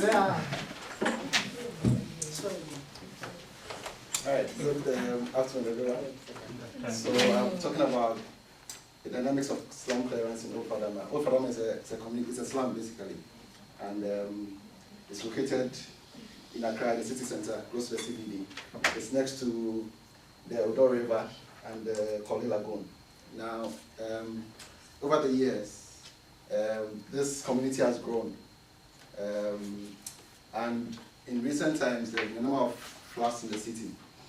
And anytime the floods come up, one of the reasons that are given is that now Odo River and the Koli Lagoon are the main channels through which surface water is drained out of the city.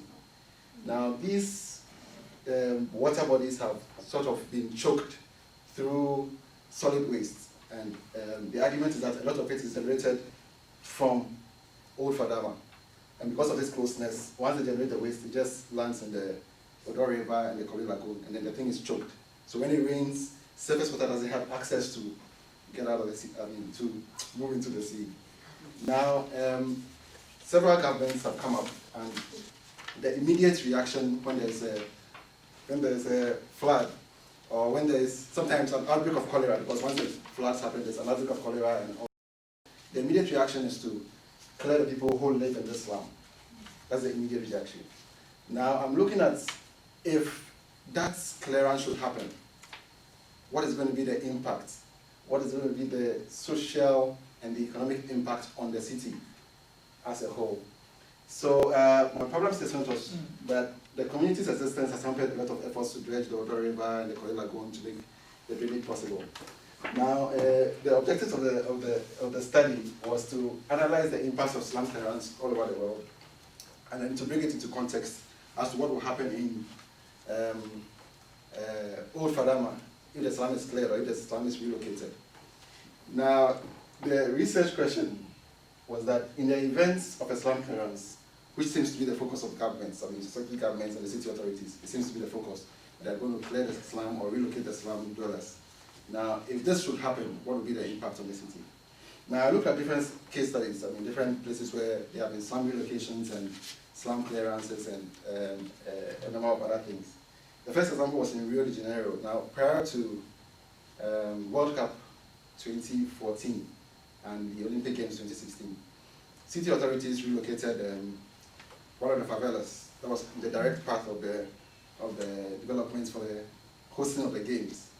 Now, in doing that, they moved the community from its location, which was close to one of the centers for the hosting of the games, to a community that was about 50 kilometers away. Now, what's the outcome of this slum relocation was that after the people moved, they realized that they were far away from the places where they could get employment. So in the end, they started moving back into the city to squats close to the places of their employment. That was the outcome of the clearance that happened. Now, another one that I looked at was in Davao City in Philippines. Also, it has similar characteristics to Old Fadama. What happened was that this community was also close to a water body and a rail line. And city authorities said that in order to clear up the water body and to make it more vibrant and to restore the water body, they needed to move the community. So they moved the community also from there. Now, in that instance, it wasn't just a small number of people. I think that quite a number of families, quite a number of families were relocated. Now, city authorities forgot to consider the fact that these communities have children and have people who are going to school in the community and in close proximity to the community. And so once the relocation happened, the people who were moved were not able to afford the cost of transporting the children and themselves to the places of work and to the city center for the children to attend school. So then, eventually, they also started moving out of the community. Now, another place I looked at was in Dhaka, Bangladesh. In this one, in '99, it was more like a crackdown of crime, City authorities said that And Christy talked about decentralization in service provision, and we are saying that more artists should also come to play in the midst of rapid urbanization. And the warrior is saying that these migrant women, talk about it, Yeah, we're good. need to be empowered. And the campaign, what do you call it? Campaign. That's why all these efforts, still sanitation issue. So she's saying that the way forward is that let's all come together, get more innovation approach to reuse. That's what I put it here. And Madam Sneha, flooding. Yeah. And she said that land use planning should be integrated. Yes. So that our city will be free from flooding. And Old Fadama, is relocation the best option? City authorities, let's view relocation and consider other impacts, and let's take a very enable strategy to ensure that slums or spontaneous or informal or squatters are well integrated. And our two sisters are going to talk about sanitation issues. So my lecturer.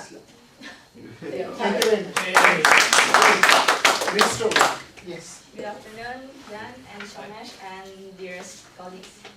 I'm so glad to be here to present my posters about the challenges of sanitation systems provision in informal settlements. So I'm going to talk more about sanitation systems here because we all know that it is really a crucial problem everywhere, and it will lead to environment issues and also the way of living, the quality of life of inhabitants in a particular area. So the problem statement here, I have some problems. They are in sequence.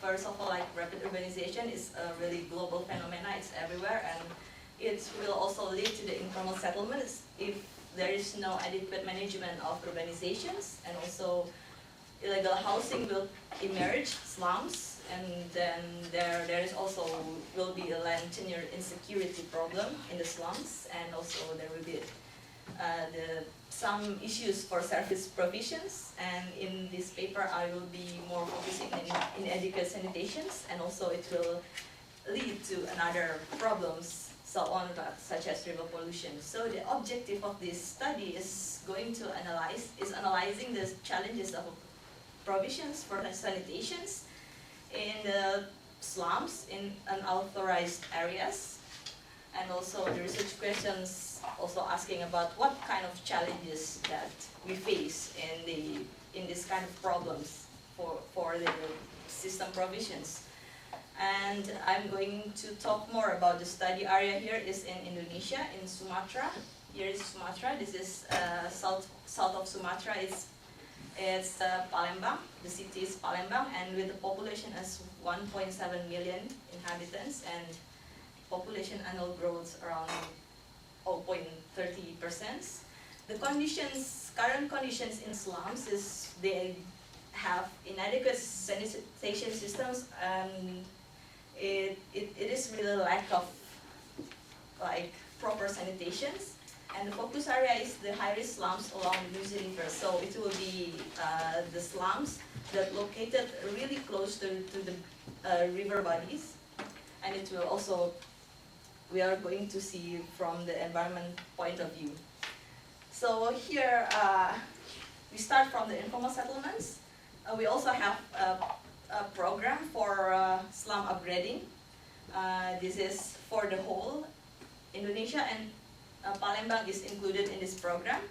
The main goal of the program, one of them is to reach the environmental sustainability, and this how to reach the goal is we are going to look from the sanitation system points of view. So from several studies and reviewing the articles, and also from the case studies from other countries and other cities in Indonesia, I've come up with 6 challenges here. The first one is social challenges in the slum itself, such as lack of awareness and participation from the inhabitants. Like they know that they need to have like proper sanitation systems, but they don't want to participate in creating a better life for themselves. And also for the financial challenges, this sanitation system is not really attractive for the stakeholders because in the field, in the real cases of Palembang, more fund and more financial matters are going to the provision of clean water, and sanitation somehow is neglected. And the next is like administrative challenges, like of prioritization for sanitation. It's also related to the financials because they are going for the water, not for the sanitation. And the next is like environmental challenges, like the pollutions and health issues, waterborne diseases.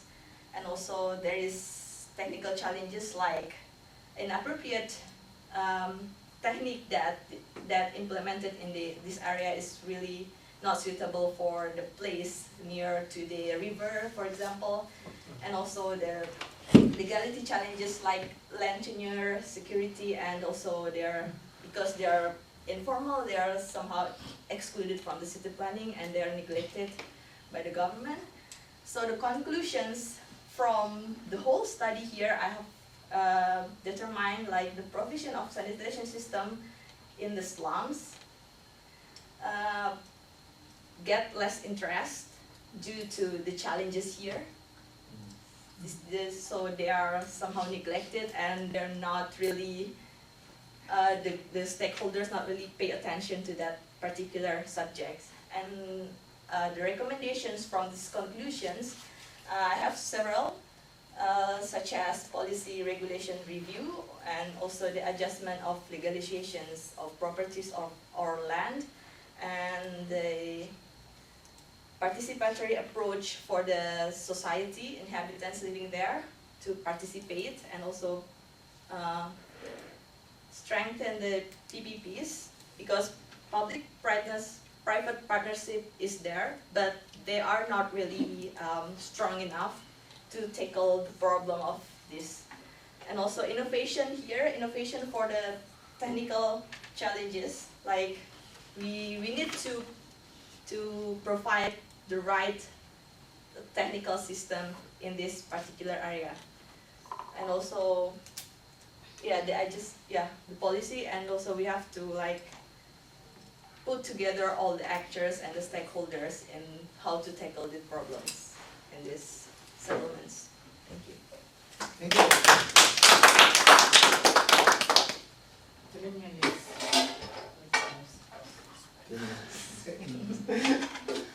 Thank you. Well, a wonderful presentation and beautiful poster, by the way. I'm a bit amazed by that sanitation gets such a low priority, and I wonder who gives. You say it has less interest. Less interest by whom?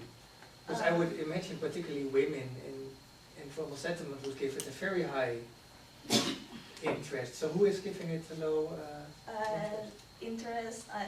Interest mean here is like the funding from the funders. So the funding agencies give it a funding low agencies. priority. Yeah. But maybe people in the settlement themselves may give it high priority. Yes, they are. They are. So the funders are not doing what the residents want. Yes. Why? Because for the implementation, they already done once, like for the communal waste communal sanitation system, but it doesn't implement it really well, so somehow it's neglected in the next project because of, I think, the technical issues. Okay. The risks of failure are Yes, too high, failure. are perceived to be too high. So it needs all these challenges, that's why it's not... Okay, interesting, thanks. Very, very interesting topic again. I understand from your presentation that investors or maybe funding agency, I would say for example, the one who is going to invest money in this project feels risk on investment. That's why they're not getting it. Is there any arrangement you studied?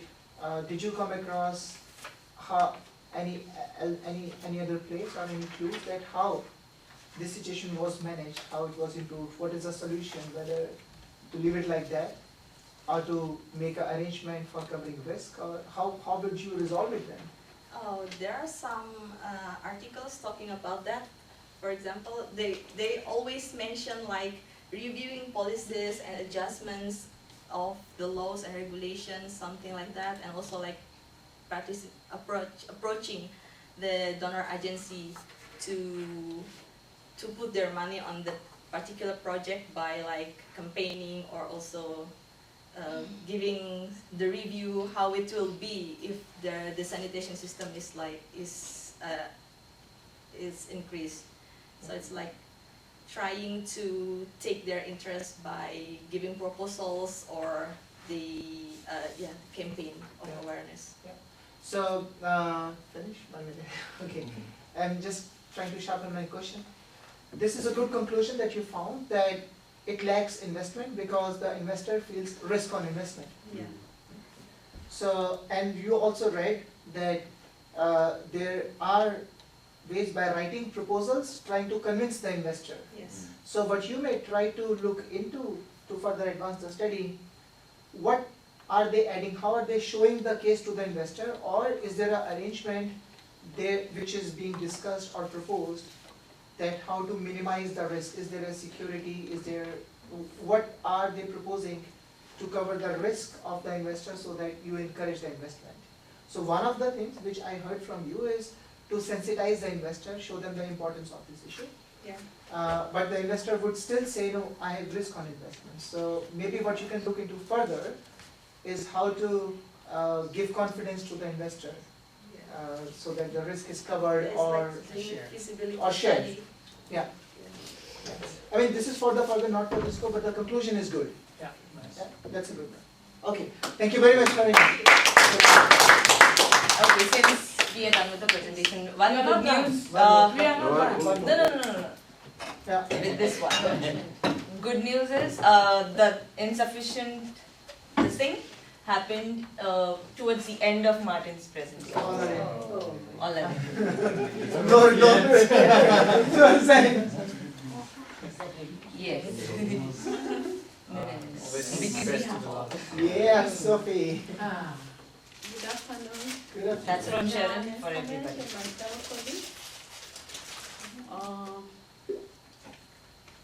I'm here to present my topic as discussed by Kamine and Title, because we're just doing the more or less the same thing. We see that the growth of the city is resulting from urbanization. We cannot, despite giving priority to other issues, like Emma said, we should look at the employment, we should look at the urban sprawl, all that. But in my thinking, I thought we should also give weight to the issue of solid waste management, because it wouldn't make sense if we have all these cities with skyscrapers, very good infrastructures, and everything that is good in the earth, but if we walk in the street, we find this kind of situation. It's just very not impressive. So my case study is in Dar es Salaam, that is my city where I live. And it's just as stated in my problem that waste management in Dar es Salaam started way back since 1961 when we got our independence. There are several approaches and several efforts that have been taken by the government, by the international donors, but still, to date, Dar es Salaam still looks dirty. I've put this photo here showing Dar es Salaam by night. It looks very nice, a very beautiful city with very beautiful buildings, but when you walk inside it, it's just disgusting. The research objective was to identify the main challenges of solid waste management in Dar es Salaam, considering the fact that there's a lot which has been done and is still being done to ensure that our city looks clean. So through my theoretical review, I reviewed some of the literatures from various cities on how to identify the challenges that were faced in solid waste management, but also like to get a feel, like what measures did they take to tackle these challenges. As you can see here, is one of the biggest challenge is poor governance, which has some 3 items in it. That is first, lack of inclusivity. And this is just like when we have this tendency, the urban authorities or municipalities, when they're making decisions, they don't think of most of the time they don't think of the people who are really the users or the providers of the services. It's just that you have a top-down decision and then the citizens just have to take it as it is. So in Tanzania, especially Dar es Salaam, we also have the same case because right now solid waste management has been privatized. Like the municipalities now are giving out doing the procurement process, whereby they invite a private organization to bid and they award such tenders. But at the same time, like they don't go deeper to see like what people want, or will this work to the surroundings, as Dar es Salaam, almost 70% of its population is living in the informal settlements where there's poor accessibility and okay, yes. And then the other one is the financial sustainability. As I said before, the waste situation in Dar es Salaam has called the attention of different donors, international donors.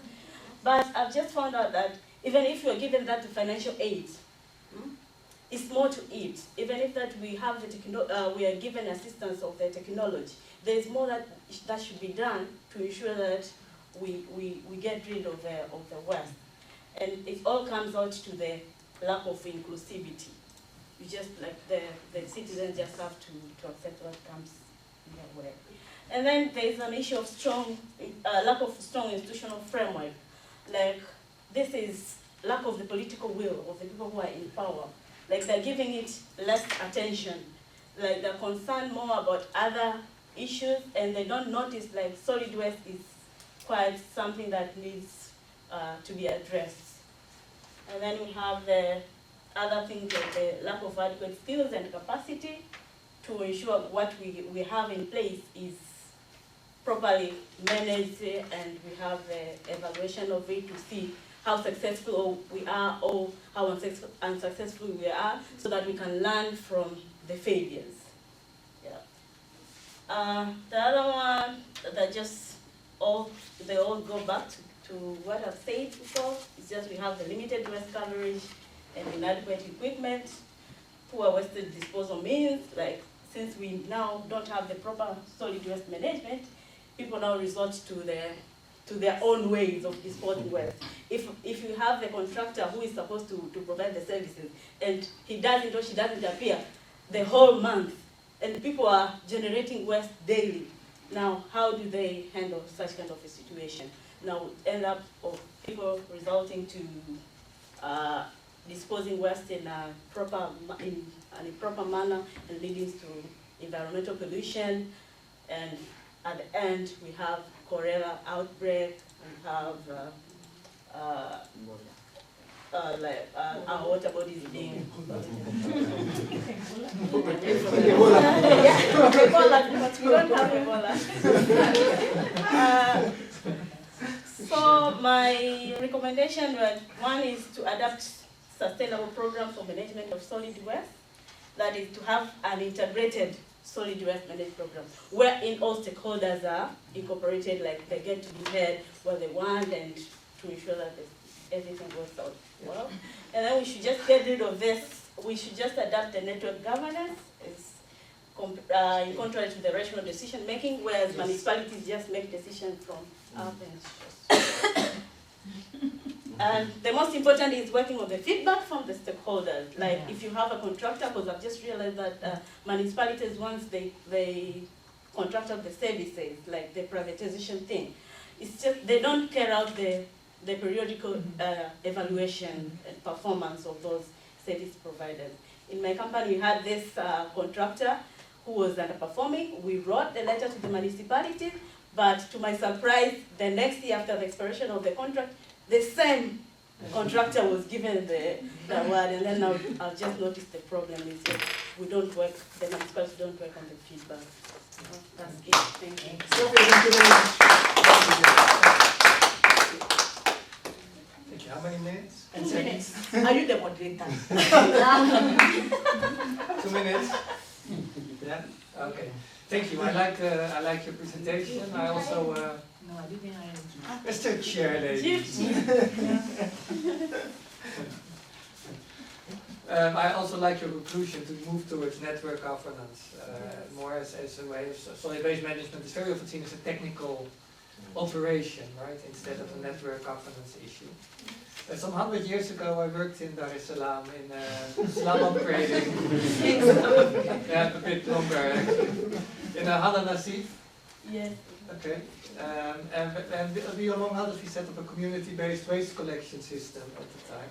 But that brings me to my question. How do you want to include informal settlements in waste collection? Because I think it's one of the challenges in cities like Dar es Salaam. Yeah.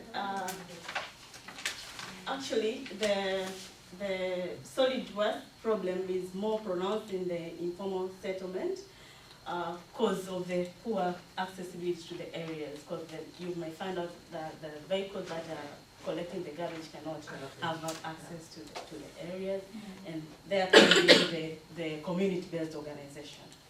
Now, you find out that the community-based organization don't have that capacity to collect the waste as they are assigned, which in turn leads to even the people not willing to pay for the services. If you tell me like the garbage collection services will be provided 4 times within a month, and then I see the guy maybe 1 time within a month, then it's just like, then I'll not pay for it. But then we should also, about the informal settlement, it's just, we see them when they're growing, when they're starting, like this area is now going to be like, to develop into an informal settlement. So my idea is just like the planners, the urban planners should not just sit in the offices and do their work from the offices, rather should be more concerned of what is happening in the field, to take note of what is happening in the field, the development which are taking place, so that we ensure that we minimize this emergence of the informal, to prevent. We should be more proactive than reactive. Otherwise, the waste management, the problem of waste management will just keep on recurring and recurring, because it's one thing leading to the other and the other and the other. It's just like, it's just Nice. Good answer. Can you still ask a question? Yeah, this is time? it? Okay. He's scared. This is the last one. Yeah, but I don't crucify me. Crucify you, I'm here, don't crucify you. Fairness is fairness, all are equal, even the last one, I keep myself within the time. Okay? She's done. Done, okay. So then I would give you another, like I would like to contribute to, because all being discussed very finely, and I agree with the discussion it went on. You went in depth and all is fine. I would like to give another idea for advancement, and interestingly I see a possibility of cross-fertilization. If I heard correctly, you just mentioned that let the central government take decision and not let the local government keep everything to improve the system. Was it correct? No. I just said like we should just involve in everything that we do in planning or decision making, whatever we do, that we should involve the local community. Okay. Despite the fact that we have the central government and the municipalities. Because right now, the central government, what it does is just like to provide the resources that's in the budget. Yeah. But then the budget provided are also very low Yeah. compared to the West situation. Yeah. So this is, that's why I heard that it's something very much relating to the topic of interest of Christine. Yes. Yes. You have a case which you are speaking is a case of your life you are handling. Right? Yes. And that is if you go ahead a little bit with discussion with each other, try to answer each other's questions, you can cross-fertilize. Yeah. That's an issue. Okay. Thank you very much. Thank you.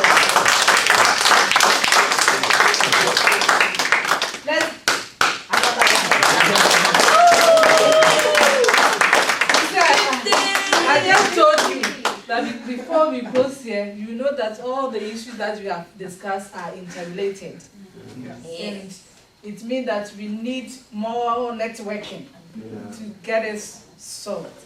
So we will ask to give us the general overview. Then if my paper, you pass it forward, if there are issues that you want to Articulating them. okay. Then I will talk about them before you add the last.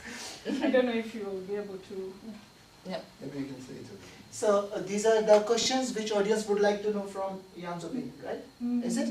No, No, for each just other. like Each basic other. comments Good. to each other. Good. Yeah. Let me just go through it. It's very simple. Are you are not I'm asking the moderator. No, it's not allowed here. But today, listen. I'm reading key issues here. Top down, decision making. Interesting case of Uganda. Rwanda. Yes. Okay. The comment for, no comment for someone. Comment for all of us. It seems to, okay, we will add it on the platform. Give us our general. Okay. That one. Be careful. I will give some general feedback, but tomorrow I'll also do the closing ceremony. So, Wow. But it was a real pleasure to listen to your presentations today and to see. Normally, I'm actually, and Somesh can say that that is true. Normally, I always grade pretty low, and I'm very critical.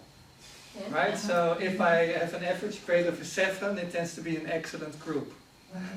I think in this case it was almost my lowest grade. And I've given 2 people a 9.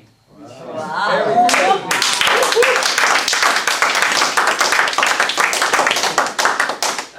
it's just to say, because grades is maybe not so important. The important thing is that I was really impressed by your papers. And not just by the quality, but also particularly by the relevance of it. It's for me wonderful to see that all of you really address key issues which are truly important for people in cities, which you are struggling with, and you are thinking of how you want to solve them, and you are using the theory we are discussing here in trying to address it, and using international cases. And I believe that's exactly what we want to do in IHS, to help you to look at your own problems and maybe get another perspective which you can then use and continue thinking. So I was really impressed. I'm really impressed by your presentations, and I'm also really impressed by the atmosphere in the class. Yeah, because you spend a lot of time in the UMD, right? In the big group, but somehow Somesh managed to you yourselves managed to make it a very nice and pleasant group of people. So very enjoyable for me. And finally, thank you.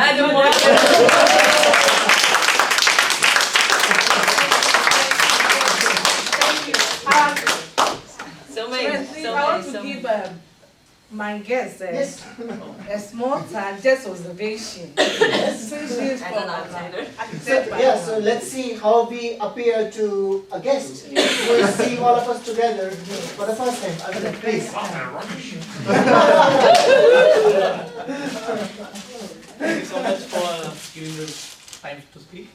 In last 1 hour in this room, I got a fair perspective of what so many countries in the developing world basically is facing. And it is true that urbanization is inevitable. It is going to happen. But how it is going to happen in our cities is what we have to look at. It shouldn't be a push factor. It shouldn't be a forced migration to cities where people are coming because there is nothing left in the rural areas. If the people are coming with that mindset, we will have more and more problems with the city. People should come to the city for a better quality of life, for accessing opportunities. And so cities should be looked at engines of growth, where you want to grow further. So not because you're pushed to that area. It shouldn't be like going down, it should be going up. So with that perspective, if we nurture in the country, where cities should be the engines of the growth, and then we look at all those problems. So I think that should be the future of our cities. That's what I think. Fantastic. UMDT, you join us. And we're happy to have Raver with us. Maybe tomorrow she will get She's doing a PhD here.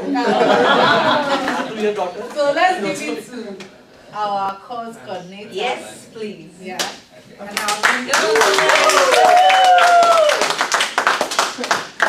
Okay, thank you very much. I feel truly honored to be a part of the group. And I keep talking to you all the time. For me, it's a family, and we really live like a family. We help each other, we talk to each other, we know each other, and this is all coming up in our profession. And that's really, I find it a sustainable growth of our own professional life. I wouldn't get too emotional here, although I have all the environment to get emotional. But I would like to put it on the practical side and the professional side. Very happy with the work that you did, very happy with the feedback from the professionals who saw your work for the first time. You really deserve the compliment. Thank you very much to you all. And I would say this is a beautiful work. We have the soft copy of your. All of you who would like to take back your poster, put it behind your working desk and show it to your office and sensitize and tell them what you did here. This is a really good quality of feedback. So please take it, this is yours. We'll be happy when you send us a picture. Look, behind my working desk is my inspiration. Okay? So you have all the talent to make a change in your countries, in your work. We trust you. Do that. Thank you very much. Thank you very much for having a very wonderful time with us. We have learned a lot from you. And our course coordinator, we are very blessed. We don't know, we could have stayed for more. But if he allows, we can. But we just need to go. But what we want to say is that we cannot fight nature in as much we are planning, whether from the today or the future. We should make sure that all our actions and our inaction are just towards sustainability. Thank you. Thank you.